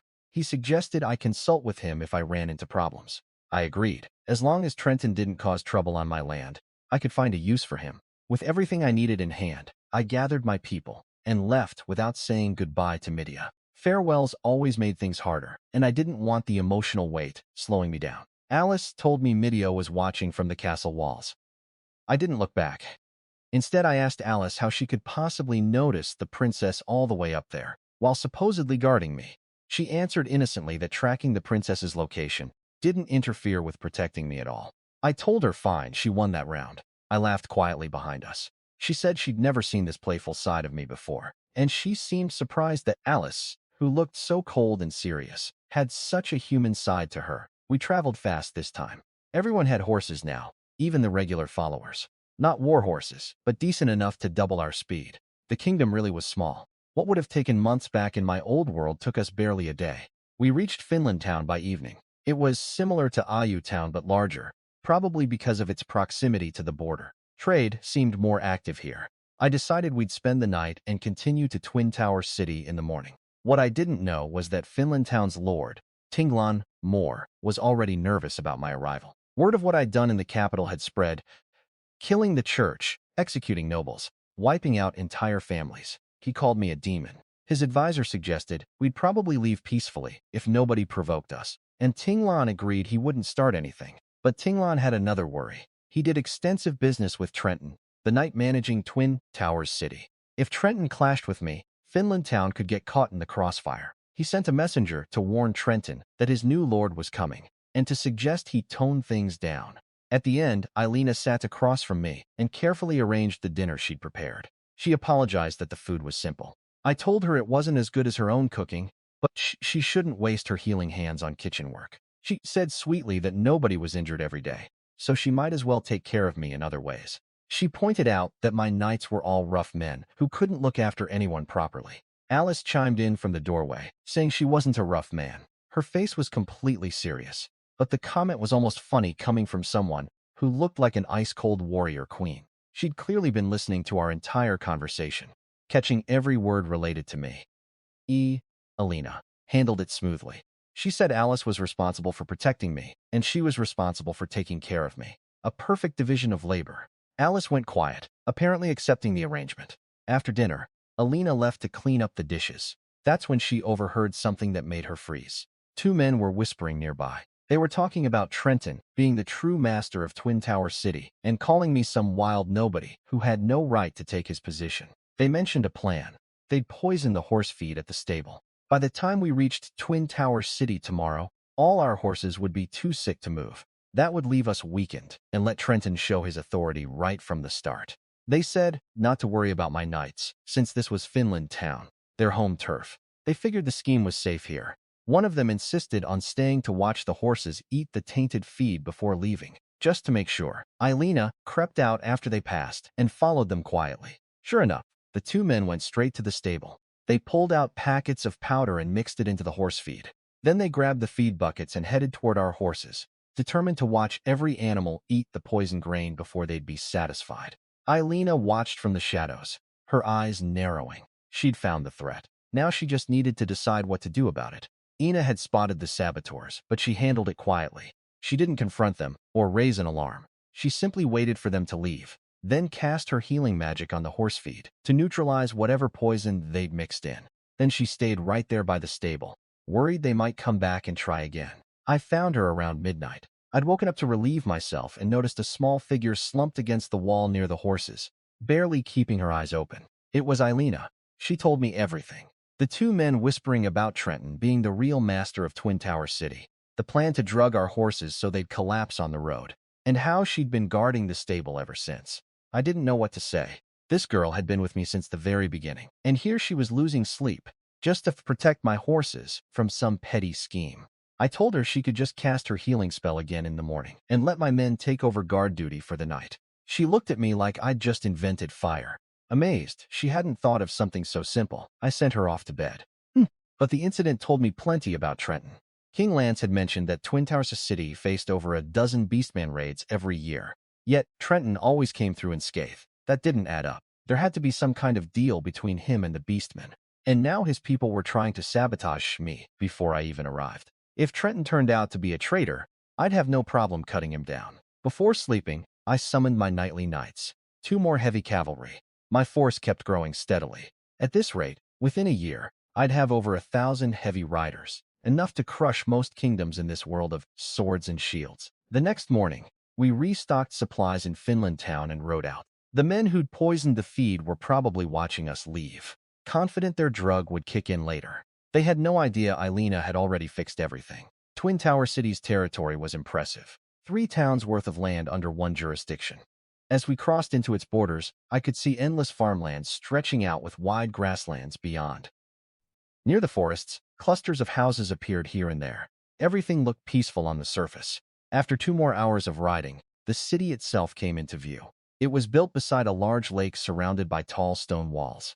Inside the walls rose buildings of various sizes, and at the center stood a magnificent castle, a proper medieval fortress, far grander than Princess Midia's old castle in the forest. This was going to be my home. My followers gasped at the sight. I stayed quiet and checked my system panel. The territory slot was still empty. I remembered it had activated at the Lord's Hall back in Iu Town, so I probably needed to enter the castle here before the system would register it. At the city gates, crowds of citizens lined both sides of the road. In the center stood a tall knight with 4 more knights behind him. He introduced himself as Knight Commander Trenton and welcomed me formally. I smiled but didn't play along. I asked him if these citizens had actually come willingly, or if he'd arranged this little show. He claimed they'd gathered on their own to see their new lord. I asked if maybe they were actually here to watch me make a fool of myself. His face twitched. He could clearly see our horses were perfectly healthy and energetic. His sabotage plan had completely failed. He recovered quickly and suggested we head to the castle. I told him to wait. I looked at the people lining the road. Their eyes were dull, fearful, not a trace of respect or hope in their faces. These people were not living well under Trenton's management. I stepped forward and introduced myself. I told them I was Count Hua, their new lord. I said I'd review all existing policies later, but right now I had a gift. Every citizen who came to the castle square within 30 minutes would receive 1 pound of grain. Everyone, no exceptions. The crowd erupted in shock. One brave soul shouted and asked if I was joking. I told him it was real, and if anyone tried to stop them from collecting their share, they could report it to my Knight Commander Tai Yi, who would personally cut off the offender's head as an apology. Nobody dared respond to that. Behind me, Trenton's mouth was twitching again. Twin Tower City had at least 5,000 people. That was 5,000 pounds of grain just given away. He probably thought I was insane, but winning the people's hearts was worth far more than a few thousand pounds of food. Inside the castle, the moment I stepped into the Great Hall, my system lit up. It detected an unclaimed territory and verified my legal documents. I confirmed Twin Tower City as my official domain. The Lord System fully activated for the first time. Then came the glitching, the usual crackling, and error sounds. I held my breath, praying my rewards wouldn't vanish again. But this time, the system stabilized. It gave me 2 things: a new talent called Talent Recruitment and a starter gift pack. The gift pack contained an iron mine, a workshop, and 10 craftsmen. That was essentially a complete weapons factory, raw materials, production facility, and skilled workers all in one package. For someone building a military force from scratch, this was perfect. I pulled up my updated system panel. My territory was now registered as Twin Tower City. Prosperity rating sat at 0, which made sense since I just arrived. My talents now showed 2 abilities: Night Summoning and Talent Recruitment. The system also had a buildings section showing my new workshop. A note at the bottom said more features would unlock as my prosperity rating increased. Finally, the system was becoming what it was supposed to be, not just a daily dispenser, but a real lord management tool. I'd always known it had more potential. The glitches had just been holding everything back. Trenton tried to start talking again, probably wanting to establish his authority. I cut him off. I wasn't ready to deal with him yet. First, I needed to understand exactly what my new system features could do. I smiled to myself. The Lord System had finally woken up properly, and Twin Tower City was just the beginning. The system's new talent recruitment feature let me summon 1 special person per week. I used it right away. A flash of white light and a man in a green robe appeared before me. He introduced himself as Xiaohe. The name hit me immediately, the same name as one of the greatest administrators in ancient Chinese history. But he quickly clarified he wasn't that Xiaohe, just someone with the same name. He promised his abilities wouldn't disappoint me, though. System products were always quality, so I believed him. I suddenly realized Trenton had been standing right there when I summoned Xiaohe. I tensed up, wondering if he'd seen the whole thing. A man appearing from thin air. But when I tested him, he acted completely normal, asking about lunch and work reports. Either the system had blocked his perception, or he genuinely hadn't noticed. Either way, I was relieved. The last thing I needed was people thinking I was possessed by demons. Trenton started his report. Twin Tower City had 13,000 people total, 5,500 inside the walls, and 7,500 outside. Then he got to the part I'd been waiting for. He claimed the city's food stores were nearly empty because they had to pay the Allied defense line soldiers with grain and gold every time beastmen attacked. He said, if I insisted on giving food to the citizens, there wouldn't be enough. I saw right through it. A territory this large with farmland stretching to the horizon. And he was telling me they couldn't spare 5,000 pounds of grain. He was trying to make me break my promise to the people on my very first day. Classic power play. I cut him off and stripped him of all administrative authority on the spot. From that moment, Shiai would handle every aspect of the city's internal affairs. Trenton tried to protest, saying the city's politics were complicated and he was needed. I stared him down and told him his job was military defense, nothing else. Internal matters were none of his business. Was that clear enough? He backed down, but I could see the defiance in his eyes. He thought without his cooperation, nobody in the city would listen to me. He'd learn how wrong he was soon enough. I officially appointed Xiao He as Minister of Internal Affairs for Twin Tower City, gave him 2 heavy knights and 4 followers as enforcement, and authorized him to execute any official who refused to cooperate. No need to ask my permission first. Xiai accepted calmly and left to carry out his first task: inventory the warehouses and have at least 10,000 pound of grain ready in the square. He didn't ask where the grain would come from. He didn't question anything. He just smiled and went to work. That confidence told me everything I needed to know about his competence. Then I turned back to Trenton and asked about the military situation. As a border city facing Beastman territory, Twin Towers City naturally had its own army. 500 soldiers total. 5 knights, including Trenton, 100 swordsmen, 200 spearmen, and 200 archers. Trenton claimed proudly that this force was the kingdom's finest, even better than Owen's royal guard back in the capital. I asked him a simple question. If they were so elite, why couldn't they stop the Beastmen? He mumbled something about Beastmen being too strong and needing allied reinforcements to drive them back. I filed that away and didn't push further. Not yet. Eileena came in and told me the citizens had gathered in the square. When we walked outside, Trenton's jaw nearly dropped. Mountains of grain were piled up in the square, and every single city official was standing at attention with fear in their eyes. Shiai had already taken control. Whatever he'd done in those few minutes had been enough to bring the entire bureaucracy in line. I climbed the platform overlooking the square and addressed the crowd. I introduced myself as their new lord, Count Hua. I pointed to the grain and told them it was their welcome gift, just as I promised. The people's eyes lit up, and they cheered. But before the distribution, I told them I had some questions.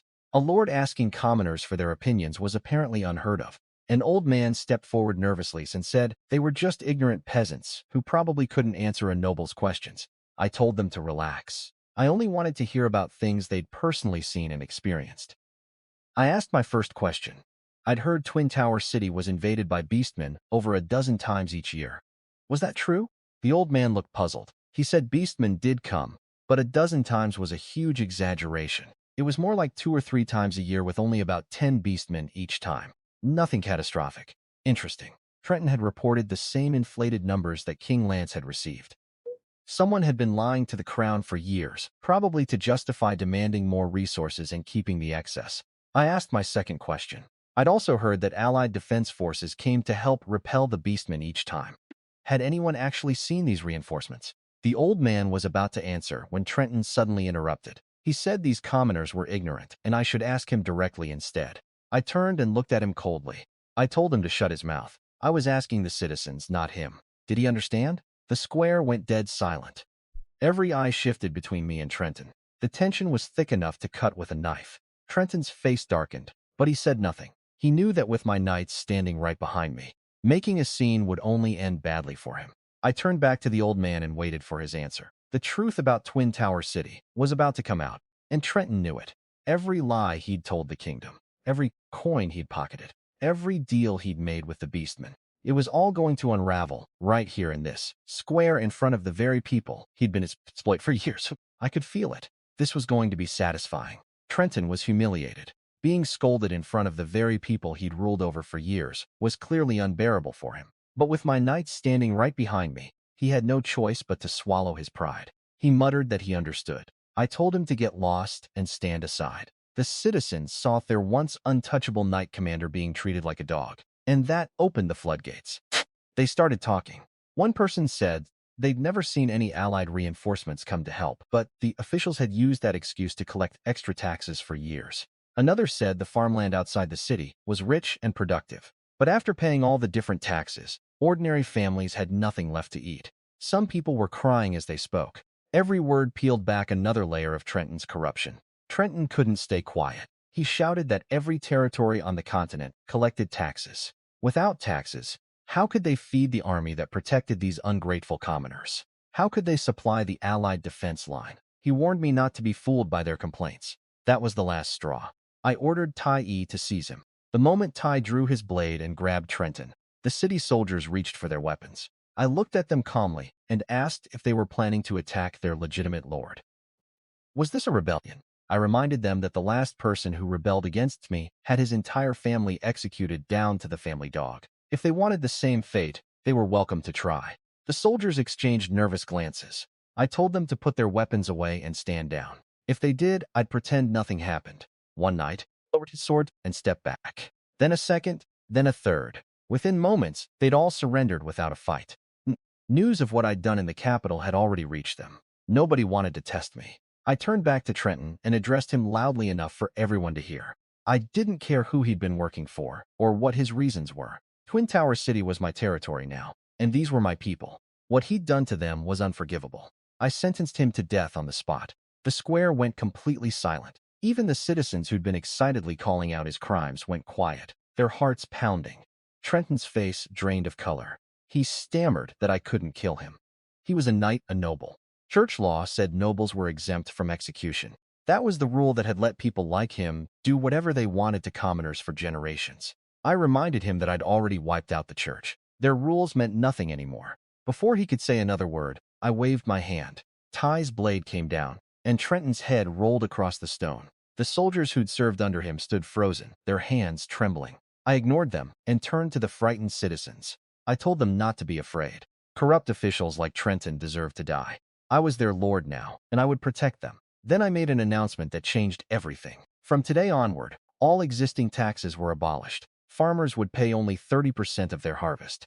Merchants would pay 30% of their earnings. And beyond that, there would be no other taxes of any kind. Nothing hidden, nothing extra, just 30%. Period. The crowd couldn't believe it. Under Trenton, the combined taxes had exceeded 90%. People could barely survive. Now I was telling them they'd keep 70% of everything they earned. An old man asked if this was real, his voice shaking. I told him it was. The entire square dropped to their knees. Men, women, elderly, children, all of them bowing and thanking me. For these people, this wasn't just a policy change. It was the difference between starving and living. I told them to get up and go collect their grain. After the civilians cleared out, I walked over to the soldiers. They all knelt immediately. I told them I wouldn't punish anyone for what they'd done under Trenton. That was the past. But starting today, there were 3 new rules, and breaking any of them meant death. First, my orders must be obeyed without question. Second, no retreating in battle without my command. Third, no bullying, harassing, or stealing from civilians, not even a needle. I asked if they could follow these rules. The first response was weak and scattered. I told them I couldn't hear them. The second response came back loud and clear, echoing off the castle walls. Good enough for now. Discipline would come with time. I appointed Tai as the new knight commander and had him take the soldiers away for reorganization. Then, I called Xia inside the castle to talk strategy. With the internal threats eliminated, it was time to build. My system needed prosperity points to unlock new features, and I was eager to see what came next. Just the knight summoning and talent recruitment alone had already proven incredibly powerful. Xiaowai was everything I'd hoped for. In the short time since his arrival, he'd already studied Twin Tower City thoroughly. The agriculture, industry, commerce, fishing, everything. We talked late into the night, mapping out a development plan for the entire territory. I handed over the iron mine and workshop from my starter pack to his management. Then he raised a serious concern. The Allied defense line was 50 kilometers to the west. Lane Kingdom was required to send them 50,000 pounds of grain and 10,000 gold coins every month as their contribution. Twin Tower City's share of that burden was 10,000 of grain and 2,000 gold coins. The Allied envoy would arrive in 2 days to collect. From Trenton's estate, we'd confiscated 30,000 pounds of grain and 20,000 gold coins. It sounded like a lot, but if we had to hand over large portions to the Alliance every month while also destabilizing the city, we'd go broke fast. That was probably why Trenton had taxed the people so brutally. The Alliance contribution ate up everything. I told Xia not to worry about it. I had grain and gold stored away. Whether I'd actually give any to the Alliance was another question entirely. I wasn't about to hand over my hard-earned resources that easily. I'd see what these Alliance people were like first. Xia rubbed his hands together eagerly and asked about the funds for development. I told him to meet me at the warehouse tomorrow. I'd give him a 100,000 of grain and 50,000 gold coins to work with. His eyes lit up. With resources like that, Twin Tower City's transformation could begin immediately. And with it, my prosperity rating would start climbing, unlocking whatever the system had waiting for me next. The Allied defense line was supposed to protect us from beastmen, but Twin Tower City still got raided several times a year. That didn't add up. We were paying them enormous amounts of grain and gold every month. Yet beastmen kept slipping through. Either the defense line had holes, or they simply weren't doing their job. Either way, I wasn't going to sit behind my walls waiting for trouble. I wanted to see what was beyond that line for myself. If beastmen could cross into my territory, then I could cross into theirs. Before I could plan anything, a follower burst in with urgent news. Beastmen had been spotted approaching Twin Tower City. Perfect timing. I'd been curious about what they looked like and how they fought. I told Ty to prepare a force and make sure to capture at least one alive. From the city walls, I watched them approach, 10 of them, each about 2 meters tall with green skin, sharp fangs and carrying stone hammers and crude weapons. They didn't charge the walls, though. Instead, they circled around, studying the defenses like they were mapping the place out. That was interesting. This wasn't a raid. It looked more like reconnaissance. One of the old Twin Towers knights spoke up nervously. He said, "These beastmen were incredibly strong, but they'd probably just grab some food and leave." He suggested we let them go. I asked him if that was what they'd always done. Just watch and do nothing while their people got robbed. I asked where their pride as knights had gone. They all lowered their heads in shame. I told Ty to show these soldiers how real warriors handled beastmen. He rode out with 10 heavy cavalry knights. The beastmen spotted them and got excited rather than afraid. Apparently, in their experience, human soldiers were weak. Even armored ones could be smashed apart with stone hammers. They howled with anticipation. They had no idea what they were facing. Ty charged with his iron spear and ran the first beastman clean through the chest. The other knights tore through the rest just as easily. Within moments, 9 beastmen laid dead on the ground. The 10th was deliberately left alive, my prisoner. They dragged him before me. I turned to the Twin Tower soldiers and asked if these were the terrifyingly powerful beastmen they'd been so afraid of. They had nothing to say. Their whole world had just been turned upside down. For years, Trenton had used the beastman threat to terrorize the population and squeeze them for money. Now they just watch my knights destroy a beastman squad like it was nothing. I warned them that if anyone showed cowardice in future battles, I wouldn't be kind about it. They responded with conviction this time.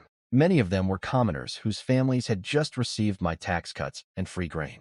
They were starting to genuinely respect me, not out of fear, but because I was the first lord who actually fought for them. For the first time, they realized beastmen could be killed and captured by human warriors. The captured beastman refused to talk. He turned his head away and demanded a duel, saying beastmen would never be slaves. Ty told him he wasn't worthy of a duel. When 2 knights approached to tie him up, the beastman tried a surprise attack. But my system-summoned knights were just as big and strong as beastmen. One of them caught his wrist mid-swing and stopped the stone hammer cold. The beastmen couldn't believe it. They bound him and hauled him away. I told Ty to get information out of him by any means necessary. I wanted to know why these beastmen came, what the Allied defense line situation really was, and everything about the beastmen side of the border. Eileena asked if the beastmen had just come to steal. I shook my head. If they'd wanted to plunder, they wouldn't have sent only 10 and spent their time circling the walls, studying our defenses. This was a scouting party. That meant something bigger was coming. I told Eileena not to worry. If the Allied defense line failed us, we'd simply stop relying on it. Throughout history, depending on others, always ended badly. The only thing you could truly count on was your own strength. She looked confused by that philosophy, but I didn't elaborate further. The castle in Twin Tower City was magnificent, even more impressive than the royal estate in the capital. Not flashy, but commanding. I slept well that night. The next morning, my first action was summoning. 3 heavy knights appeared. Another lucky burst. My mounted force was growing rapidly. Then I checked the talent recruitment timer. 6 more days until I could summon another specialist. Patience, Ty. He came to me with the interrogation results. I took the written confession to my study and read it carefully. The information was explosive. First, the Beastman tribes had been watching the human nations for years and were tired of waiting. They weren't just probing Twin Tower City. They were scouting defensive positions across multiple kingdoms simultaneously. They were preparing for a full-scale war against humanity. Second, the Allied defense line had grown complacent after years of relative peace. The Beastmen planned to exploit that weakness with a sudden coordinated attack. catching the human forces completely off guard. Third, the Beastman tribes weren't unified. Different tribes fought each other over resources and territory. The captured Beastman belonged to a small tribe, which meant not every tribe was equally powerful or equally committed to the coming war. Fourth, and this was the critical piece, within the next 2 days, 500 Beastman warriors would break through the defense line and launch a direct assault on Twin Towers City. Their plan was to capture the city first, then swing back and hit the Allied defense line from behind, creating a devastating two-front attack that would collapse the entire western border. Tai said I had nothing to worry about.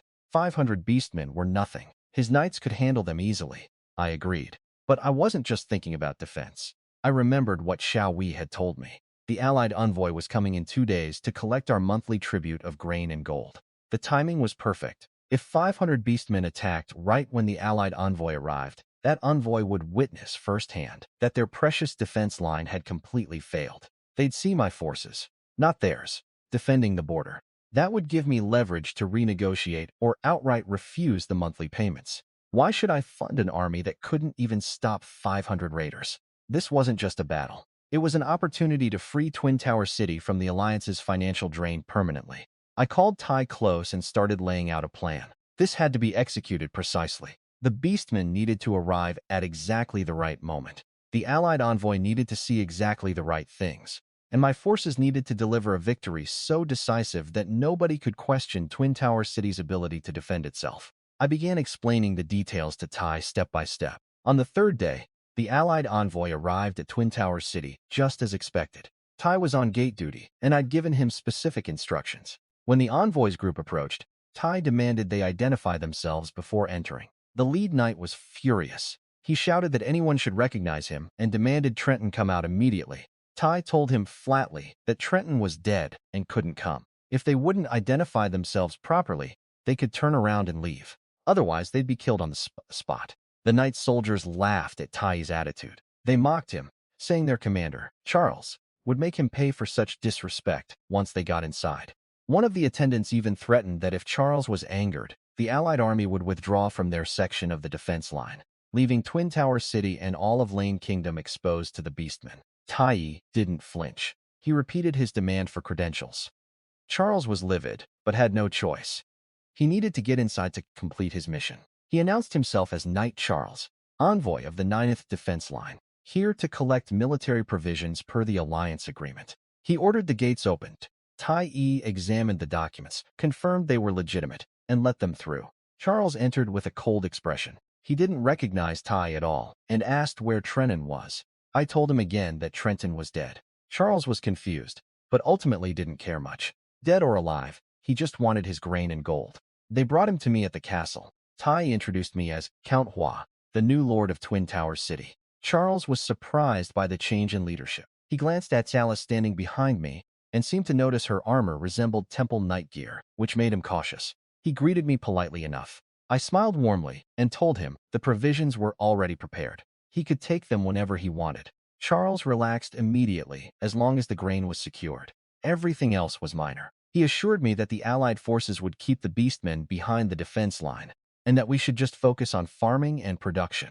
I told him I believed him completely. He seemed pleased by my cooperative attitude. Then he brought up Tai's behavior at the gate, saying my knight commander had been rude and nearly caused a misunderstanding. He suggested that if they'd actually left because of the insult, Twin Tower City would have been defenseless against any Beastman attack. I played along perfectly. I immediately ordered my men to arrest Tai and throw him in the dungeon for being disrespectful. I told Charles that Twin Tower City stood firmly with the Alliance. Charles was delighted. He'd expected some pushback from the new lord, but I was turning out to be just as easy to handle as Trenton had been. In his mind, everyone on this side of the defense line had to bow to the Alliance. I was no different. Right on schedule, Volume 50 came rushing into the room in a panic. He reported that hundreds of green-skinned beastmen had appeared outside the city walls, at least 500 of them spreading across the horizon. He asked what we should do. I jumped to my feet and grabbed Charles by the hand. I put on my most desperate expression and begged him to save us. I told him the beastmen were here, and only he could protect Twin Tower City. I promised to double the provisions, 2 full shipments instead of 1, if he would just fight them off. I was practically shaking with gratitude and fear, clinging to him like he was our last hope. Charles told me to calm down, but I could see the panic spreading across his own face. He tried to hide it, but his eyes gave him away. His defense line hadn't seen real combat in years. The occasional lone beastman wandering too close was one thing, but 500 warriors, that was a wartime-level assault. He had no idea why this was happening now. He tried to think fast. He told me to send my soldiers to the walls, to prepare defenses, while he figured out a plan. Volume 50 helpfully informed him that all the city's defenders had already fled from the walls in terror when the beastman horde. Nobody was left up there. Charles went silent. The color drained from his face. I stared at him with wide, hopeful eyes, waiting for his heroic response. But he couldn't do it. If he actually tried to fight, he and his handful of soldiers would be crushed under beastman warhammers within minutes.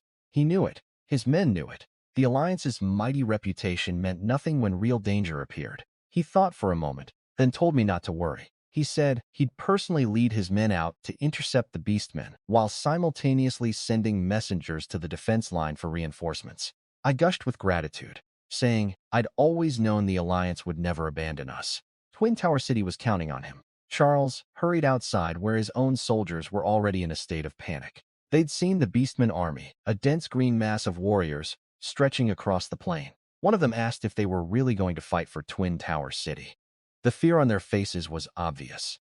These men hadn't signed up for actual combat. They were glorified tax collectors. Charles dropped the act the instant he was away from me. He told his men they weren't fighting anyone. They'd slip out through a side gate, stay as far from the beastmen as possible, and run for the defense line at full speed. When someone asked about Twin Tower City, Charles sneered. He said the city was probably lost and there was nothing they could do. Their survival was more important. They needed to bring intelligence back to the Alliance. Staying meant dying. His men agreed enthusiastically. They rushed for the side gate, and the moment Charles stepped outside and caught sight of the beastman army in the distance, he broke into a dead sprint. I appeared on the city wall above him. I watched his retreating figure getting smaller and smaller as he ran for his life, abandoning us without a second thought. I cupped my hands around my mouth and shouted after him at the top of my lungs. I asked if he was really leaving us behind. Was the Alliance truly abandoning Twin Tower City?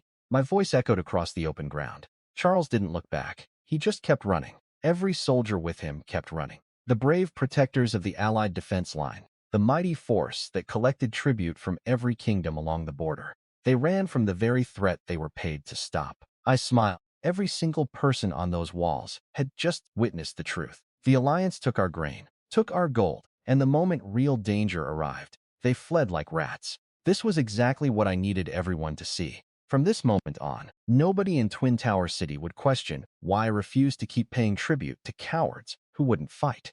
Now it was time for the real show. 500 beast men were marching toward my city, and I had absolutely no intention of running. Charles ran even faster when he heard me shouting after him.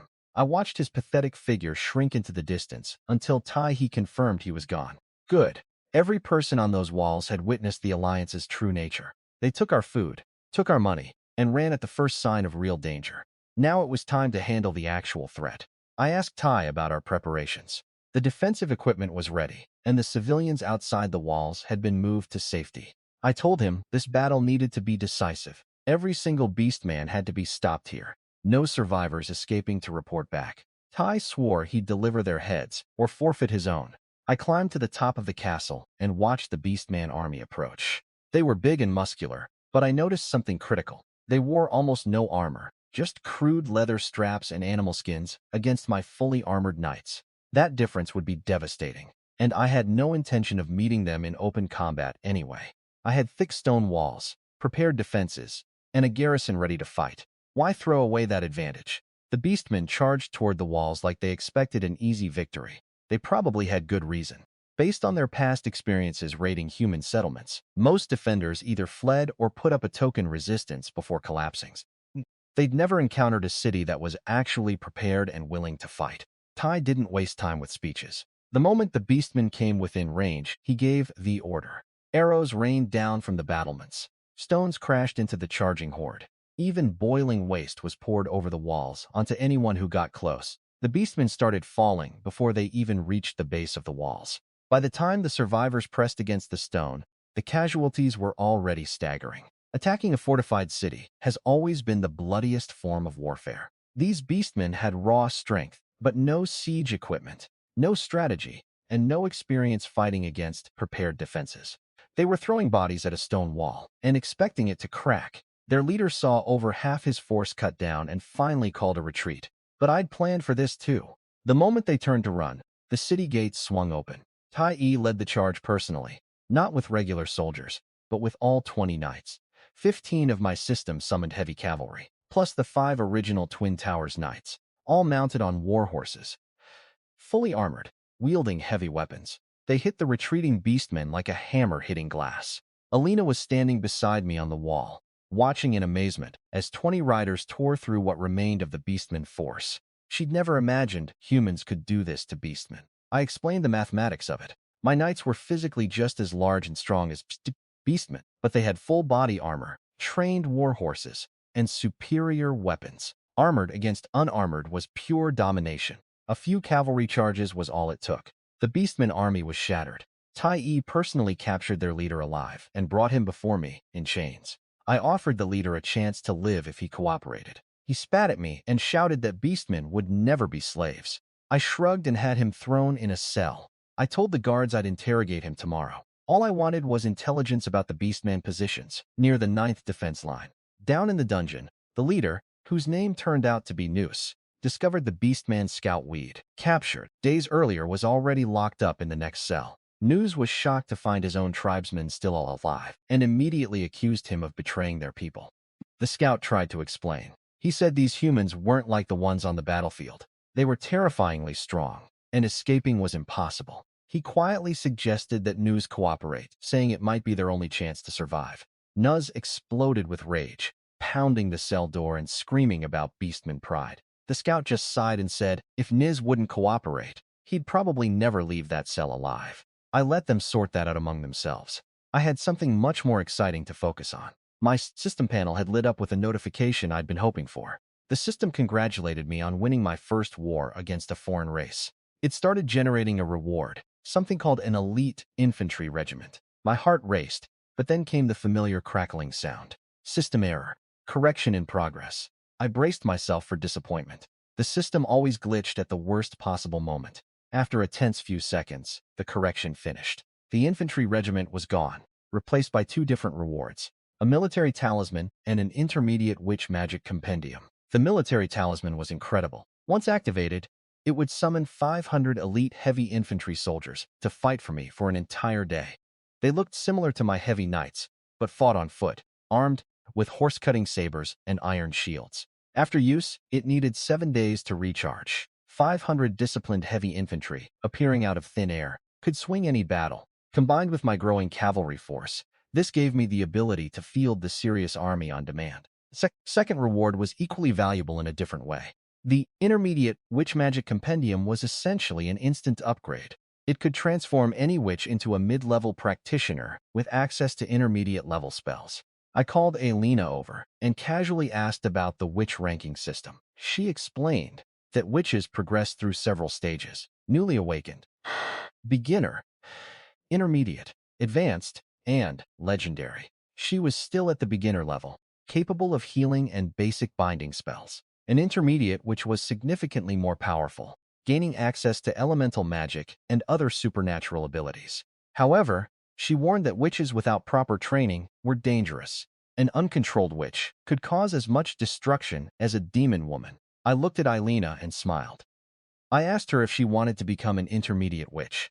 Her eyes went wide. She had no idea what I was about to give her, but the possibility alone was enough to leave her speechless. This girl had saved my knights countless times with her healing, protected my horses from sabotage, guarded Midia from MOU's manipulation, and fought beside me in every battle since the first day we met. If anyone deserved this upgrade, it was her. And with intermediate level magic, she wouldn't just be my healer anymore. She'd become a true combat asset, someone who could stand alongside my knights and hold her own against demon women, beastmen, or whatever else this world threw at us. The system had glitched again, costing me an entire infantry regiment. But what it gave me instead might prove even more valuable in the long run. A one-use army was powerful, but a permanently upgraded Eileena would pay dividends every single day from here on out. Twin Tower City was mine. The Beastmen had been crushed. The Alliance had been exposed as frauds, and my forces were growing stronger with every passing day. The real conquest was just beginning. Eileena tried to be humble about the upgrade. She said she didn't need anything special. Just staying by my side as a follower was enough. I told her to stop being ridiculous and immediately used the intermediate witch magic compendium on her.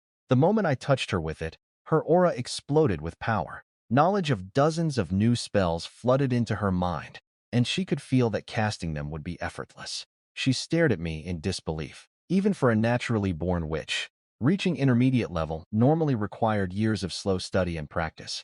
I'd done it with a single touch. I told her not to be surprised. If she kept growing, maybe one day she'd become the most powerful witch in the world. I also promised that someday I'd make the world understand that witches weren't monsters. They were angels who saved people. Her eyes got watery. I told her I didn't like crying girls, especially not the person I trusted most. She lit up at those words. First, I called her the most important person, now the most trusted. She was practically glowing as she left to heal any soldiers wounded in the battle. With the Beastmen threat handled for now, I turned my attention westward. 500 Beastmen breaking through the defense line meant that line had serious problems. I needed to see the situation for myself and assess whether the Beastmen territories beyond were worth conquering. I found Xiaoi and gave him orders.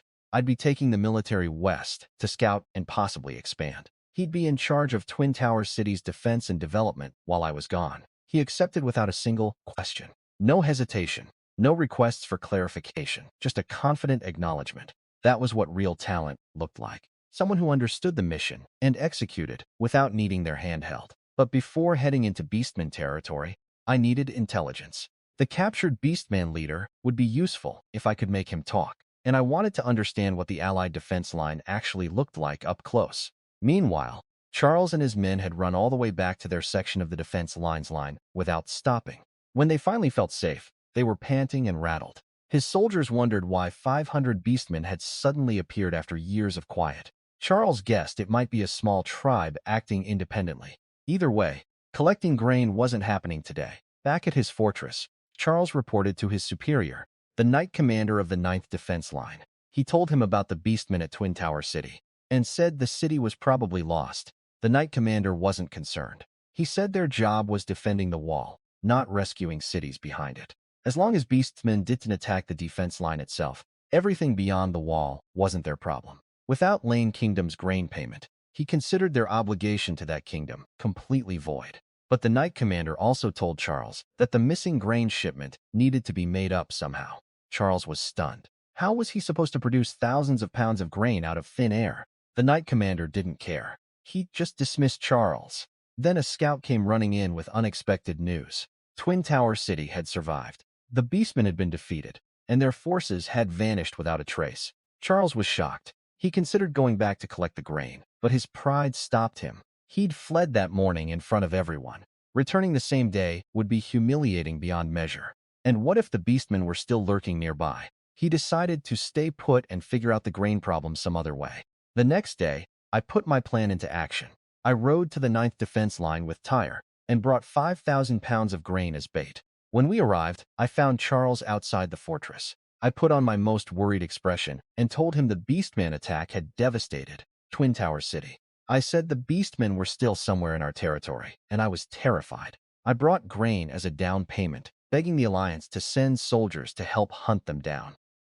Charles was caught off guard. He'd expected me to be angry about his cowardly retreat. Instead, here I was practically on my knees asking for his help. That confused him enough to lower his guard. He admitted he was just an envoy without authority to deploy troops, but offered to ask his Knight Commander. The moment he left to make his request, I had Tyre begin scouting the entire fortress. A system-trained elite knight could map out troop positions, fortification weaknesses, supply locations, and garrison strength faster than any spy. By the time Charles came back, I'd know everything about this place.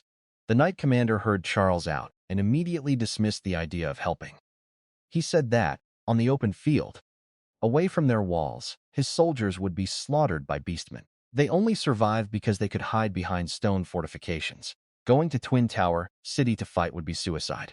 Charles asked what they should do since the 9th Defense Line was specifically responsible for protecting Lane Kingdom sector. Their benefactor was literally at their doorstep begging for help. The Knight Commander's response was chilling. He said to accept the grain, pretend to agree to help, and simply wait. Once the Beastmen destroyed Twin Tower City and killed everyone there, nobody would be left to complain. Problem solved. No more awkward requests for protection and free grain on top of it. Charles was taken aback by how ruthless that was, but he saw the logic.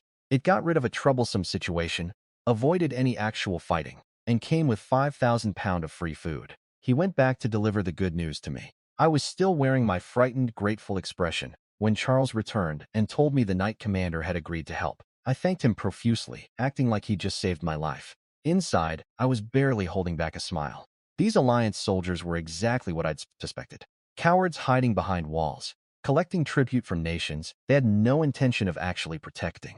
Their Knight Commander had just agreed to let an entire city die to avoid paperwork. Tyre had already finished his reconnaissance. I now knew exactly how many soldiers they had, where they were positioned, and how weak their actual combat capability was. This fortress was a paper tiger. Impressive walls protecting soldiers who couldn't fight their way out of a barn. Just as Charles finished telling me the Alliance would support us, screams erupted from the walls of the defense line fortress. Alarm horns blared.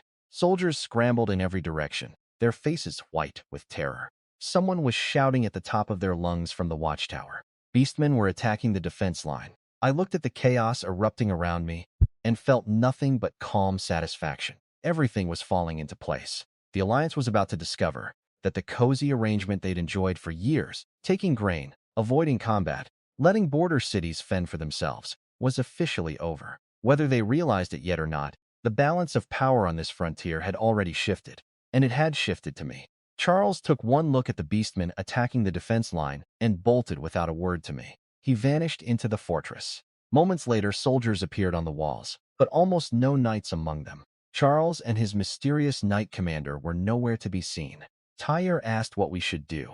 I told him to wait. The 9th defense line couldn't fall to the Beastmen. If it did, I'd lose a crucial staging ground for any future campaign into Beastmen territory. That fortress would become the biggest obstacle to my expansion plans. But I wanted to see how the defenders handled things before committing my forces. Tyre pointed out, we only had 20 men. I told them I had it covered. First priority was finding Charles and the Knight Commander. We searched the fortress but found it completely empty. Then, Tyre spotted them. A group of about 50 riders galloping away from the back exit, heading north at full speed. The Knight Commander, Charles, and every single knight had abandoned the fortress and their own soldiers without a second thought. Tyre was furious. As a soldier himself, the idea of officers abandoning their men in the middle of a battle was unforgivable. I didn't waste energy being angry. I focused on the walls instead. The situation was deteriorating fast. Without knights leading the defense, the regular soldiers were crumbling. Beastmen were already climbing onto the walls. These defenders had courage, but they lacked the heavy firepower needed to push back creatures twice their size wielding stone hammers. I made my decision without hesitation. I activated the military talisman. 500 elite heavy infantry materialized on the open ground behind the walls, fully armed with horse-cutting sabers and iron shields, radiating killing intent. They didn't speak a word. They didn't need to. I ordered Tyre to lead them up the walls immediately. No beastman was to survive. Tyre's worried expression transformed into a grin the moment he saw those 500 warriors. He charged up the walls with them right behind him. The effect was immediate. The collapsing defenders saw 500 armored soldiers storming up the battlements and found their courage again. They rallied behind Tyre and pushed back hard. The beastmen were completely blindsided. Their scouts had told them this fortress was weak and undermanned. They'd expected an easy breakthrough. Instead, they ran headfirst into a wall of iron and steel that cut them down without mercy. The battle lasted about 2 hours. The beastmen fought hard, but they were outmatched. My heavy infantry held the walls like an immovable dam, while the original garrison soldiers fought alongside them with renewed determination. Eventually, the beastmen broke and retreated. Over 500 of them lay dead on and around the walls. The system rewarded me for the victory. It started generating something called a legendary general recruitment card. My heart jumped at those words.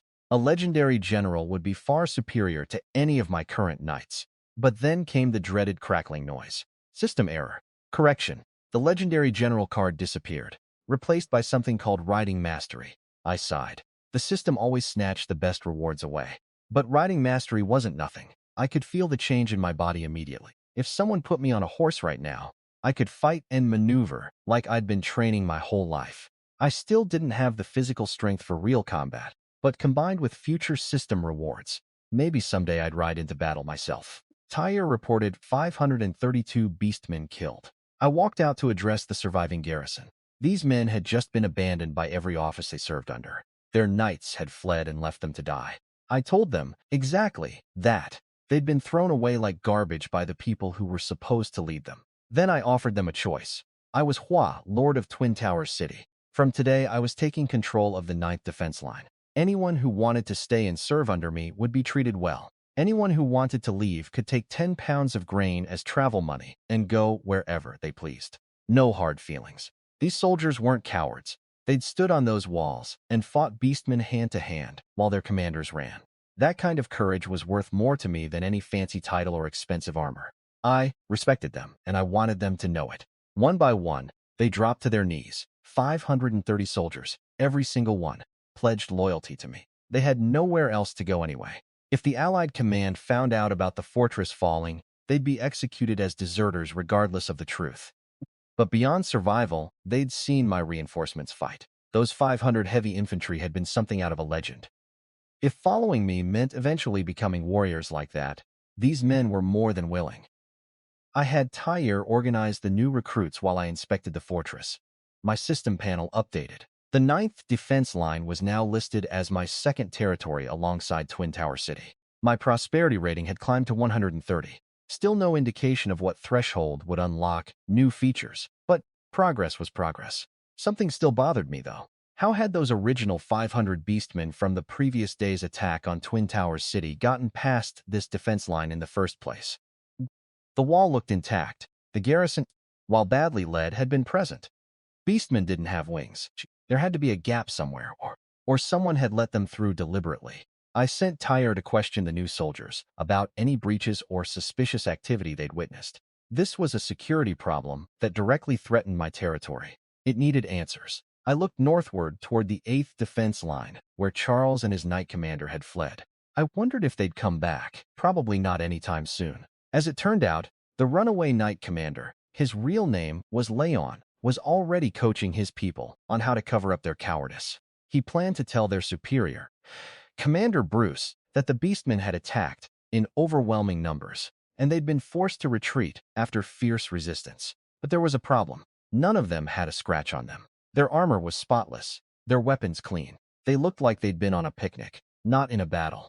Leon's solution was disturbingly practical. He drew his sword and told everyone they needed to wound each other, slash arms, cut legs, create visible injuries. Then they discard some equipment along the way to make it look like a fighting retreat. Charles asked nervously if it would hurt. Leon looked at him and asked whether he was more afraid of pain or death. These were the men the Allied nations trusted to protect their borders. Officers who fled from combat, abandoned their soldiers, and then cut each other with swords to fake battle injuries. The entire defense system was rotten from the inside out. I felt no guilt about taking the 9th Defense Line for myself. These cowards didn't deserve it. My soldiers, the ones who actually fought, did. And from now on, this stretch of the frontier belonged to me. Any beastman who came this way would face real warriors, not uniformed actors playing soldier while collecting tribute from kingdoms they'd never defend. Tyre came back with his report on how the beastmen had gotten past the defense line. The wall itself was long and solid, nearly impossible to breach without being noticed. But there was once a spot on the eastern end of the 9th Defense Line.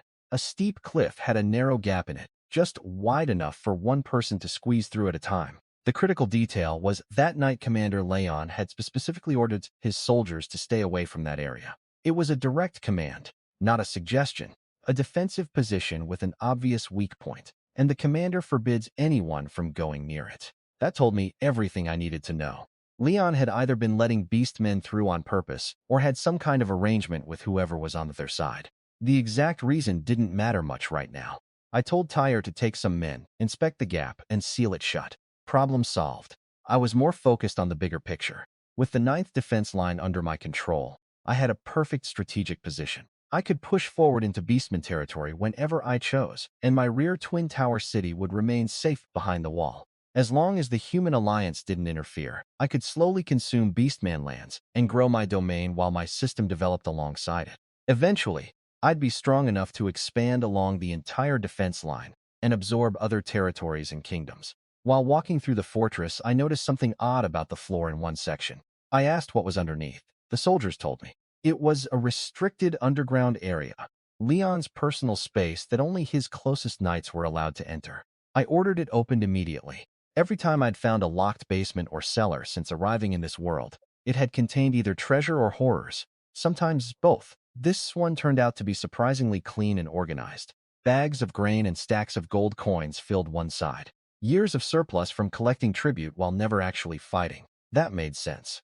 No wars, minimal expenses, but full collections from Lane Kingdom every month. Of course, they'd been hoarding wealth. But what caught my eye was a display rack on the opposite wall. Strange objects sat on shelves, things that looked like drums, bowls, and other unusual instruments. Some shelves held dried specimens of creatures I didn't recognize.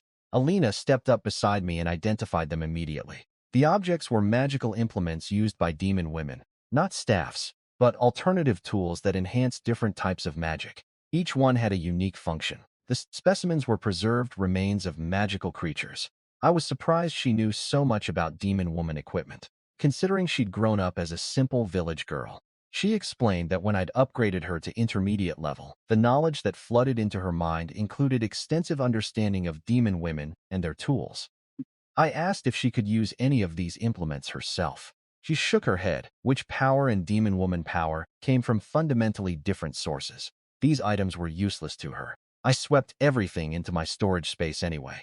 They might prove valuable later, maybe for trade, study, or if I ever recruited a demon woman to my side. The real mystery was why a human alliance fortress had a collection of demon woman artifacts hidden in its basement. I hadn't encountered any demon women here. Leon's secrets went deeper than simple corruption, but I didn't have time to unravel them all tonight. I was exhausted and starving. Eileena hurried off to prepare dinner. These days, when she wasn't healing wounded soldiers or treating sick civilians, she spent her time taking care of me personally, cooking 3 meals a day, keeping my quarters clean, attending to every small need.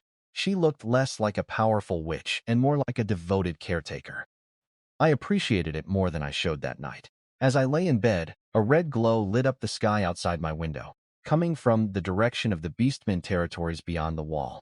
I sat up and asked if we were under attack. Alice, standing guard at the door as always, said no beastmen had approached, but she'd detected magical energy fluctuations coming from that direction. Magical energy in beastmen territory. That meant demon women were active out there. The fire and the magic were connected somehow. Maybe a ritual, maybe a battle between beastman factions. Whatever it wasn't an immediate threat. I told Alice to wake me if enemies appeared and went back to sleep. The next morning brought an incredible surprise from the system. I summoned my daily knights and received 5 heavy cavalry riders at once. 5 in a single pull, the highest number I'd ever gotten. The system's output ceiling was apparently still rising. My mounted force was becoming a genuine army. The talisman soldiers from yesterday had vanished as expected, needing 7 days to recharge. But my permanent knight roster kept growing. Nothing had happened during the night, so I headed out for my morning inspection. The defense line was already running smoother than it ever had under Leon. Tyre's knights were leading the patrols, and the newly recruited garrison soldiers were performing their duties with actual discipline and purpose. It was amazing what competent leadership could accomplish. I asked Tyre about the cliff gap. He said they hadn't found any beastmen there, but something unexpected had turned up instead. A woman had come through from the other side. A human woman. She was severely injured, barely alive when they found her, unable to speak, covered in whip marks that crisscrossed her entire body. She looked about 20 years old, dressed in torn rags. I went to see her immediately and brought Eileena along. The sight was painful even for me. Deep lash wounds covered her skin, some old and scarred over, some fresh and still bleeding. Whatever she'd been through, it had been prolonged and brutal. Eileen's eyes filled with pity. She asked if she should heal her. Before I could answer, Alice spoke up quietly from behind me. She said the woman had magical energy inside her body, very faint but unmistakably present. That meant she was a demon woman. Eileena hesitated, looking at me uncertainly. A demon woman from Beastman territory crawling through a hidden gap in the defense line, beaten nearly to death. The cautious move would be to leave her or interrogate her first. I told Eileena to heal her. Just because someone was a demon woman didn't make them evil. We couldn't let a person die in front of us based on what they might be. Eileena nodded and began casting her upgraded healing magic. The improvement from her intermediate level was obvious. She barely needed to chant, and the healing worked faster than ever. The woman's wounds started closing within moments. Her deathly pale face slowly gained color. When she finally opened her eyes and saw us standing around her, fear and suspicion immediately filled her gaze. She looked at each of us, armored knights, a witch glowing with healing light, and me staring down at her with curiosity. She asked who we were. Her voice wasn't weak, but the weariness in it was sharp. This woman had clearly learned not to trust anyone. Whatever had happened to her on the other side of that wall had taught her that kindness from strangers usually came with a price. I looked at her bruised face and tattered clothes. Whoever this demon woman was, she'd escaped from something terrible, and she'd chosen to flee toward the human side of the wall, rather than stay with the beastmen. That choice alone told me her story was worth hearing. I introduced myself to the wounded woman as Count Hua, Lord of Twin Towers City. I told her she was on my territory and asked who she was and why she'd come from Beastman lands. She hesitated, so I decided to push a little. I told her I knew she was a demon woman. There was no point hiding it. She flinched when I said those words, but I kept going. I laid out my reasoning. A demon woman wouldn't end up in Beastman territory by accident. She clearly wasn't a slave. She had magical power, even if it was faint. She must have been part of some kind of organized group operating inside Beastman lands.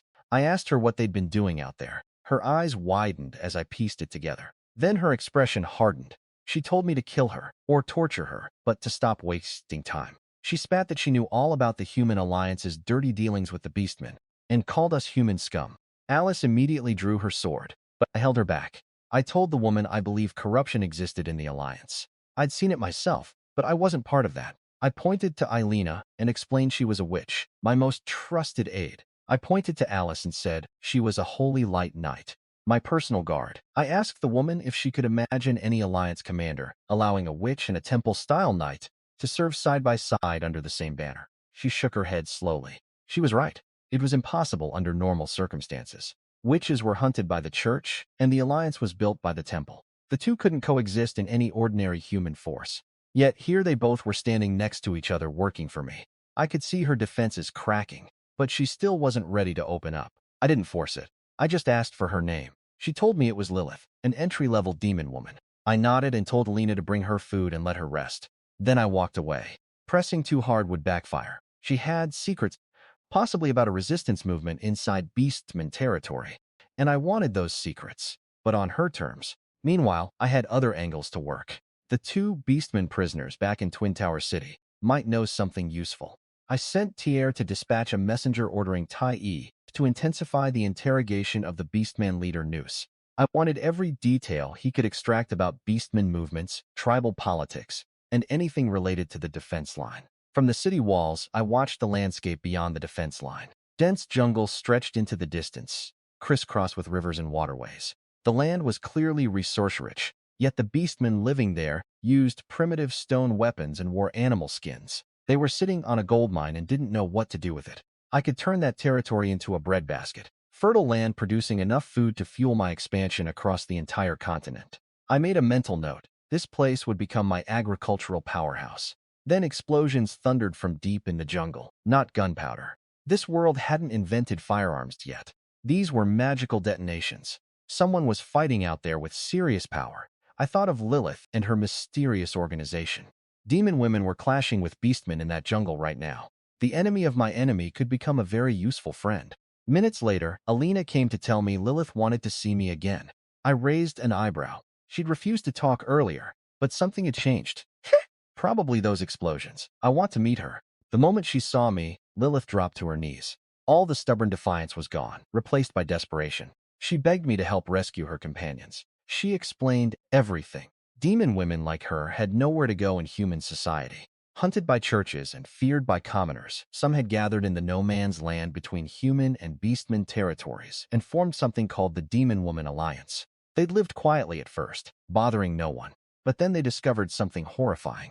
The Human Alliance had been capturing civilians and selling them to beastman tribes as slaves. When she said this, both Alice and Eileena clenched their fists. The Alliance wasn't just incompetent. They were actively trafficking human beings to the enemy. Lilith said the Demon Woman Alliance had spent the past 10 years secretly rescuing enslaved humans from Beastman camps. They'd saved many lives, but lost many of their own members in the process. Last night, her squad had attacked a weakened Beastman tribe, the same one that had sent the 500 warriors I destroyed at Twin Tower City. With half their fighters dead, Lilith's group saw an opening, but the attack failed. The tribe had a Beastman shaman, a magical practitioner similar to a demon woman who was far more powerful than they'd anticipated. Her squad walked into a trap. Lilith barely escaped, but her sisters were still trapped inside the enemy camp. She looked at me with pleading eyes and said she knew I'd beaten the Beastman army yesterday. She believed I had the strength to save her people. She begged me to try. I didn't answer immediately. Yesterday, I'd had the military talisman and 500 elite infantry at my disposal. Today, I had 20 heavy knights and 500 ordinary soldiers. Charging into a beastman camp in dense jungle wasn't the same as defending a stone fortress. It would be reckless. I told Lilith to give me details first. She said the tribe had around 2,000 total population with about 800 warriors. After yesterday's losses, roughly 400 fighters remained, plus the dangerous shaman. It was weakened, but not helpless. I thought it over. 400 beastmen and 1 shaman against my 20 heavy cavalry. The numbers weren't great for an assault, but my knights had proven they could handle beastmen with ease in direct combat. The shaman was the real threat, an unknown variable with magical abilities. I made her an offer I'd go rescue her companions, but in exchange, she had to pledge her service to me permanently. She looked stunned and asked why I'd want a demon woman working for me. I told her I didn't care about labels. The fact that her group risked their lives to save ordinary humans proved they weren't evil. I valued useful people, and demon women had powers that complemented what I already had. She agreed without hesitation. Her sisters' lives were more important than her freedom. I smiled and waved my hand. The demon woman artifacts I'd found in Lyon's secret basement materialized in front of her. Drums, bowls, and other strange implements. All high-quality magical tools. Lilith's hands trembled as she examined them. She whispered that these were top-tier artifacts and asked where I'd gotten them. I told her it didn't matter. What mattered was whether she could use them. She nodded vigorously, practically in tears. These tools would dramatically amplify her magical abilities. I pushed the entire collection toward her. All yours, I said. Consider it an advance on your future service. If we were going to rescue her people from a beastman shaman, I wanted my new demon woman fighting at full power. Lilith stared at the artifacts in disbelief. She asked if I was really giving her all of them. I told her she was one of my people now, and these tools were useless sitting in storage. Making her stronger made me stronger. She asked what would stop her from taking the artifacts and running. I told her that if she did, it would only prove I'd misjudged her character. But I didn't think she was that kind of person. She smiled at that, the first genuine smile I'd seen from her. I told her to familiarize herself with the artifacts quickly. We'd be moving out that night. She nodded and got to work. I sent word to Twin Tower City for Tai to bring the rest of my knights to the defense line. With the gap in the wall sealed, the city didn't need a heavy garrison anymore. I wanted every available fighter for tonight's operation. By evening, Tai arrived with his contingent. I asked about the Beastman leader, news, and what he'd revealed under interrogation.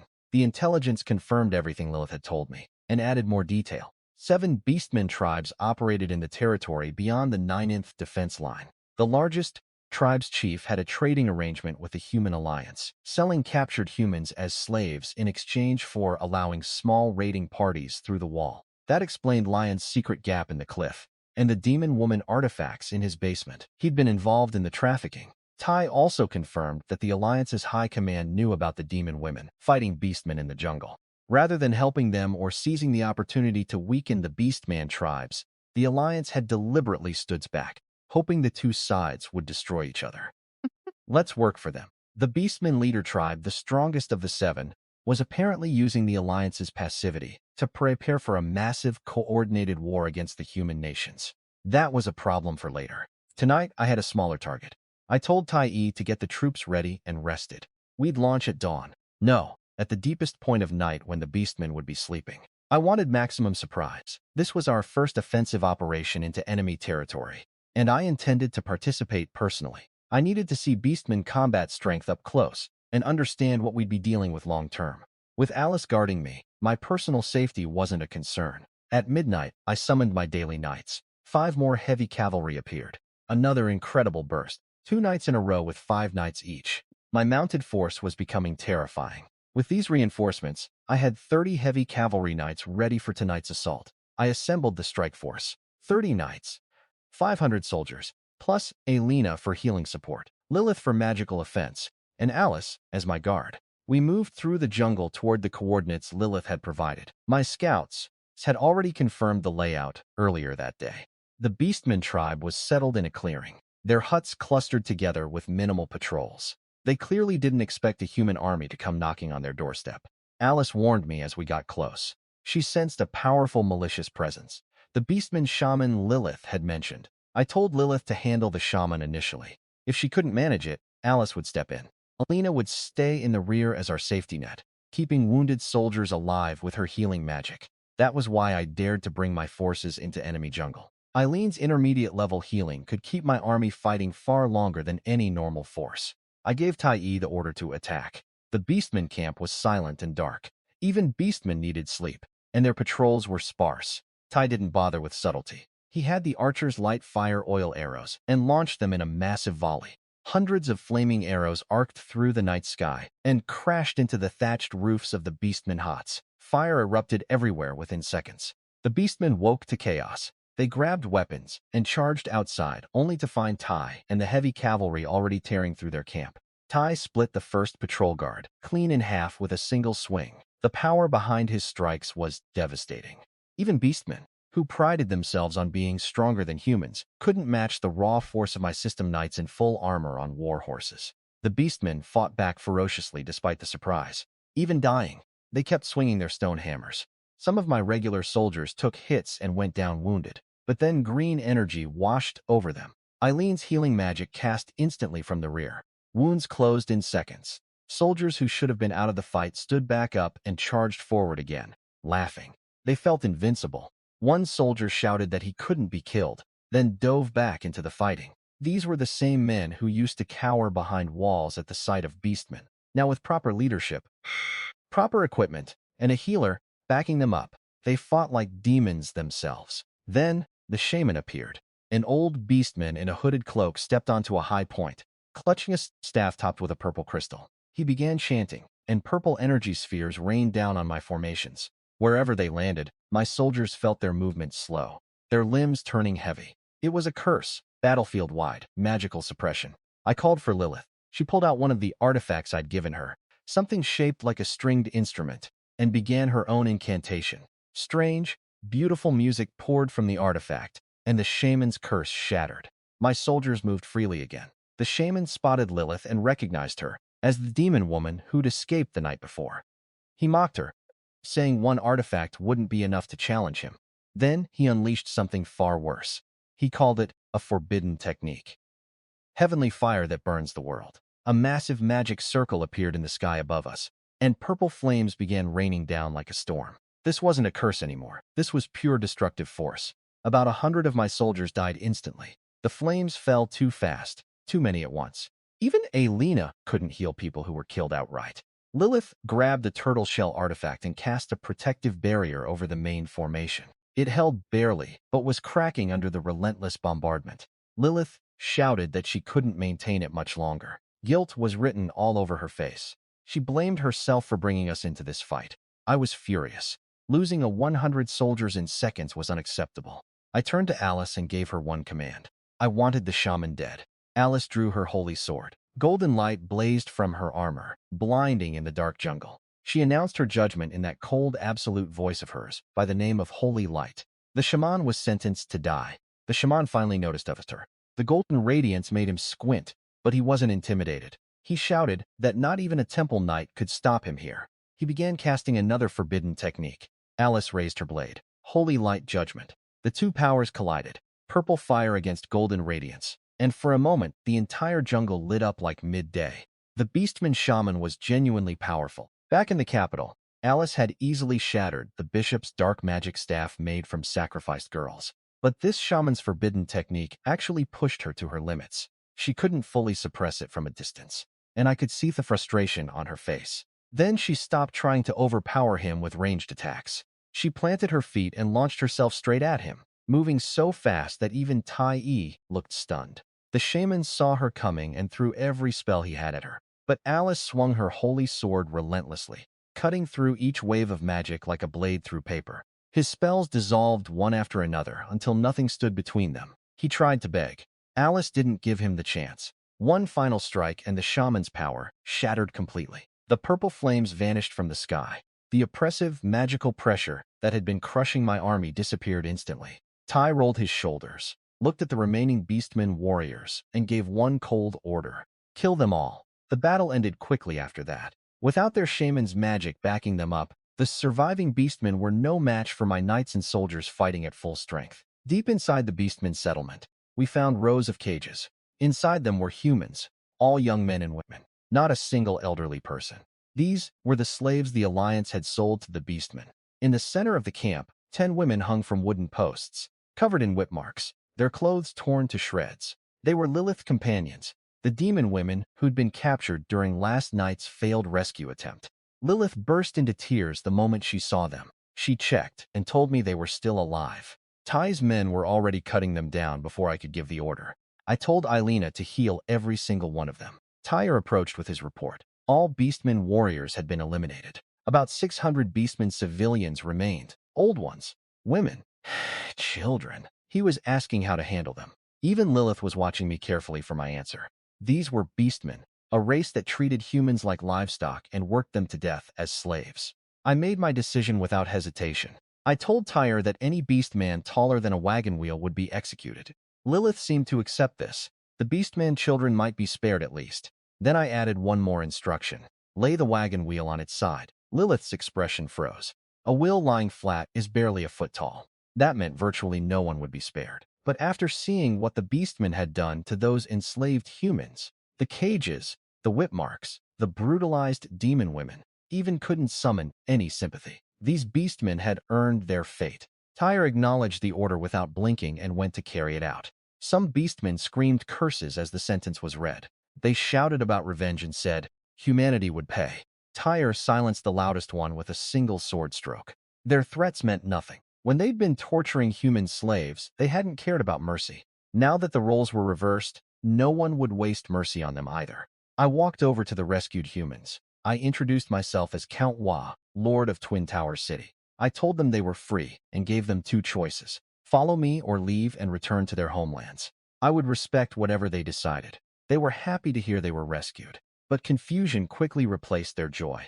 They knew the truth. Their own country's nobles had captured and sold them to the beastmen. Going home meant risking being caught and sold again. Following me meant staying with someone who had actually fought beastmen to save them. Someone who clearly had the power to protect them. One by one, they knelt and pledged their loyalty. Every single person chose to stay. The final count was 237 men and 23 women, 450 people total, all young and healthy. With some training, they become a valuable addition to my growing domain. I also freed every human slave scattered throughout the Beastman households. I told all of them the same thing.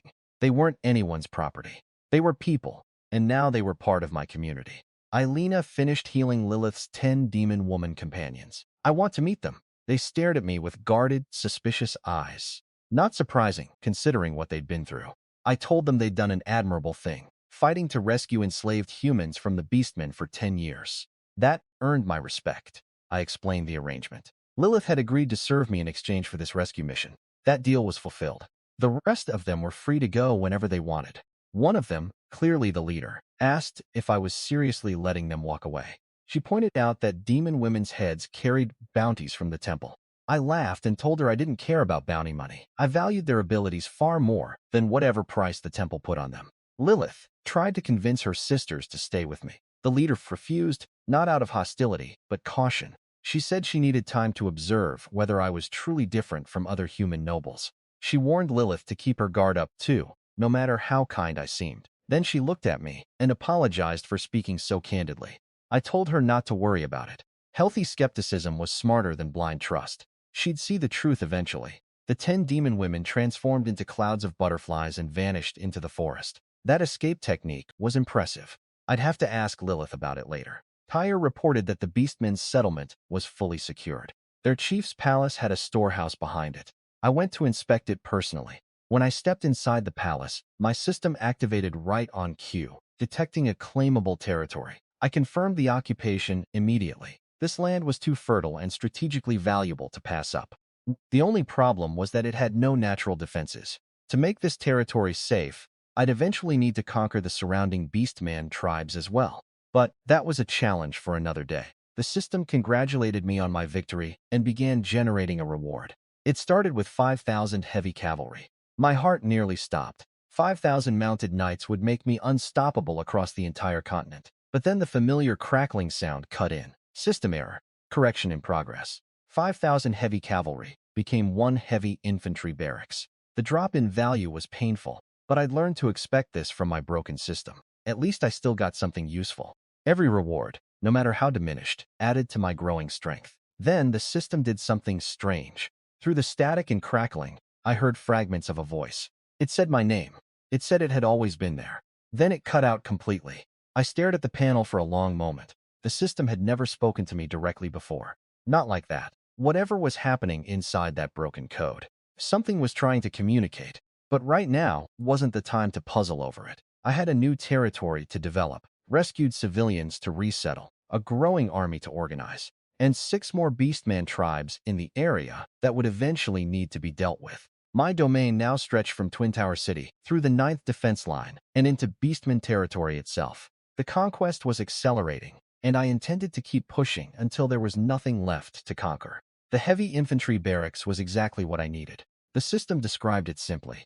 Put in a young, able-bodied person, and after 7 days of training, they'd come out as an elite heavy infantry soldier, fully equipped with armor and weapons at no extra cost. I could train 100 people at a time, in a world where beastman warriors were physically superior to ordinary human soldiers.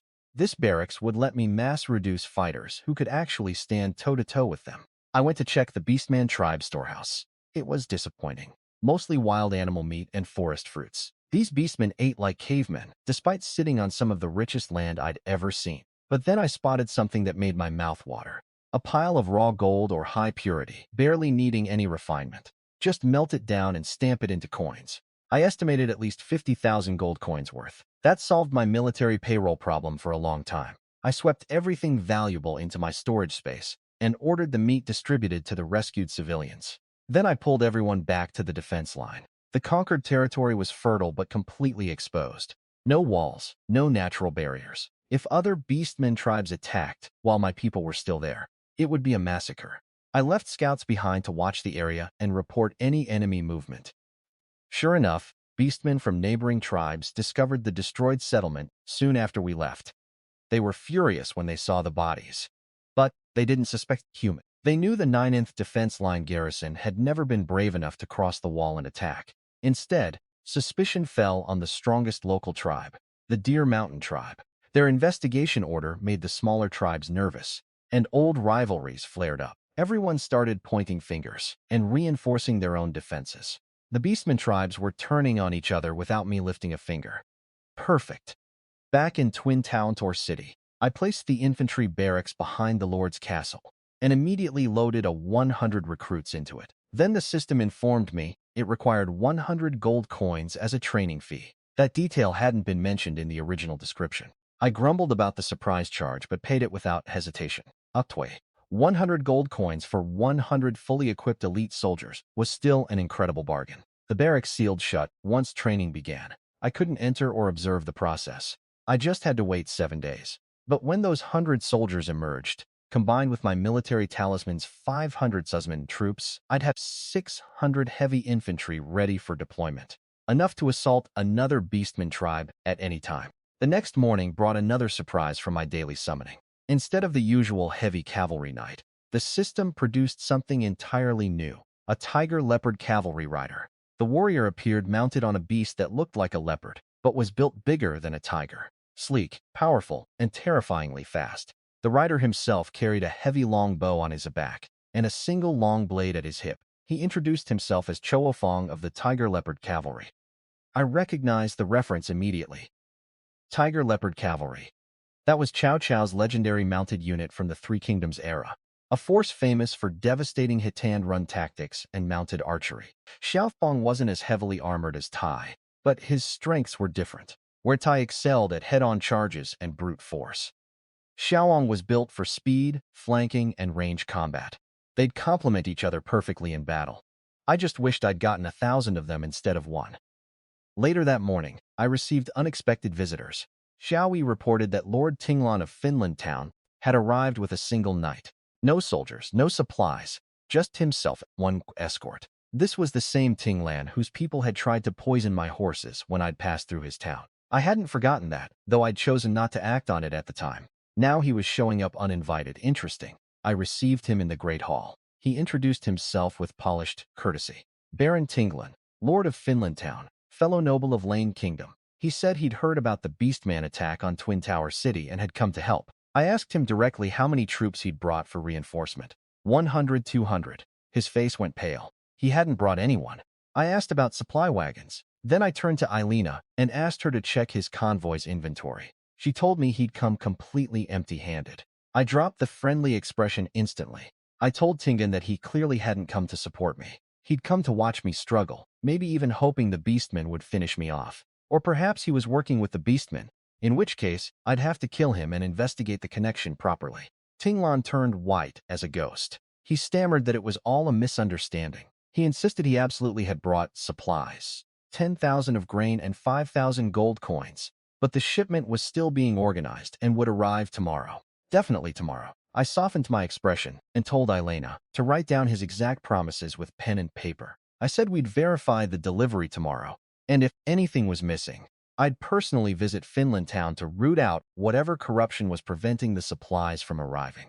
Eileena took out an actual notebook and started writing with complete seriousness. Tinglan watched her recording his every word and could only smile nervously. He knew he was trapped. He'd have to actually send those supplies now, or face consequences far worse than the cost of the goods. I told him that since the supplies weren't here yet, there was no reason for him to stay for dinner. He barely had time to protest before he found himself standing outside the castle gates. He turned around, realizing he hadn't even gotten to discuss whatever he'd actually come to talk about. He tried to get back in, but Alice blocked the entrance. He explained that he had more business with me. Alice told him flatly that I was resting and he could come back tomorrow. He tried to insist. Alice's hand moved to her holy sword. She asked him in that ice-cold voice of hers whether he wanted to settle this physically. Tinglan's knight took one look at the golden-armored woman, radiating killing intent, and wisely pulled his lord backward. They retreated without another word. I didn't know exactly what Tinglan had really come for, and honestly, I didn't care much. What mattered was that he'd now be sending me 10,000 of grain and 5,000 gold coins by tomorrow, whether he'd originally planned to or not. Every neighboring lord who came sniffing around my territory would leave lighter than they arrived. That was just the cost of doing business with me. My domain was expanding rapidly. Twin Tower City as my base, the 9th Defense Line as my western wall, conquered Beastman territory as my new farmland, 100 elite soldiers training in the barracks, gold reserves growing, and the Beastman tribes across the border, tearing themselves apart over who had destroyed one of their own. Every piece was falling into place, and tomorrow, the system would give me more knights. The barracks would keep producing soldiers. My territory's prosperity would keep climbing. Sooner or later, the system would unlock its next feature, and I'd become even stronger. This world had no idea what was coming. Tinglan nearly jumped out of his skin when Alice reached for her sword. He and his knight practically ran out of the castle, swearing they'd come back with supplies. On the ride home, his knight asked if they were really leaving without accomplishing anything. Tinglan gritted his teeth and said they needed to prepare the grain and gold coins first. Otherwise, I'd never give him a meeting. He muttered that, compared to the profits he stood to gain from a future partnership, these upfront costs were nothing. Inside the castle, Eileena asked me if I really thought Tinglan would deliver. I told her absolutely. Before Trenton died, he and Tinglan had clearly been running some kind of business together, and I hadn't forgotten what happened at Finland Town. Someone had poisoned our horse feed while we stayed there. That happened on Tinglan's turf. There was no way the lord of a town didn't know what was happening in his own stables. I'd been waiting to deal with him, and now he'd walked right into my hands by showing up uninvited. Eileena asked if I'd meet with him again tomorrow. I said yes with emphasis. He was bringing grain and gold coins. Of course I'd see him. That was free money walking through my door. The next morning, I summoned my daily knight. Just one heavy cavalry rider this time. After getting 5 per night twice in a row, going back to 1 felt almost insulting, but consistency was the real strength of my system. Even single daily additions compounded over time. Eileena reported that Tinglan had arrived bright and early, and his supply wagons were confirmed. 10,000 pounds of grain and 5,000 gold coins. Exactly as promised. Good. I had her show him to the study. Tinglan tried to jump straight into his pitch, but I cut him off. I asked if he knew about the 9th defense line falling. He said he didn't and tried to redirect the conversation again. I stopped him a second time. I explained that beastmen had broken through the defense line and attacked Twin Tower City. I'd held them off, but what about next time? Finland Town was right next door. If I couldn't stop the beastmen, his town would be overrun next. I told him I needed 500 soldiers from Finland Town. His jaw dropped. He said he only had 2 knights and fewer than 200 soldiers total. 500 fighting men was impossible. I told him I didn't need his knights, just bodies. Finland Town was a large, prosperous trading hub with a dense population. Recruiting 500 men from the civilian population shouldn't be difficult for a lord of his resources. Unless, of course, he didn't take the beastmen threat seriously, in which case I'd have to assume he was collaborating with the enemy. Under both Allied military law and Lane Kingdom statutes, that was a crime I could personally judge and execute him for. Tinglan panicked and swore he'd never even left the kingdom, let alone conspired with beastmen. I smiled and said, that was wonderful news. So, when could I expect the 500 men? He realized he was cornered and reluctantly agreed, but he insisted I hear his business proposal first. I'd gotten what I wanted, so I let him talk. He explained his arrangement with Trenton. Tinglan had been collecting strategic goods from across the kingdom, salt, iron, and other control materials, then shipping them to Twin Towers City. Trenton, using the border fortress's unique position, had been reselling these goods to foreign nations at enormous markups. Both sides profited handsomely. I asked him bluntly if those foreign buyers included the Beastman tribes. He stammered and claimed he only handled transportation. Where Trenton sold the goods was supposedly none of his business. A convenient excuse, but I filed it away for later. He offered me the same deal. If I took over Trenton's role as the seller, he'd keep supplying the goods. He promised at least 5,000 gold coins per month in pure profit. The buyers were already lined up. He specifically mentioned Knight Commander Leon and Knight Charles from the 9th Defense Line as regular customers. Those 2 names almost made me laugh. Leon and Charles had abandoned the defense line and fled north days ago. Tinglan had no idea. He was trying to sell me a business partnership with people who no longer existed at the location where the deals used to happen. His intelligence was completely outdated. He looked at me with confident, greedy eyes, clearly believing that no one could resist 5,000 gold coins per month. He thought I'd cave to the money just like every other noble he'd ever dealt with. I told him no. Flat refusal. No interest whatsoever. His face fell. He tried to argue, but I told Eileena to escort him out. He got up reluctantly and started walking toward the door. Then I called out to him. He spun around with excitement on his face, thinking I'd changed my mind. I told him this was a reminder, not a negotiation. 500 men delivered to Twin Tower City within 2 days. If he failed, I'd arrest him for smuggling kingdom resources, a charge I could easily prove given what he just told me about his salt and iron trafficking operation. I reminded him of my relationship with Princess Media and the fact that I'd personally saved King Lance's government. If I wanted him arrested, there wasn't a corner of Lane Kingdom where he could hide. His face went gray. He mumbled that the men would arrive on time and left without another word. Eileena asked what I'd do if he didn't deliver. I told her exactly what I'd said. Remove him.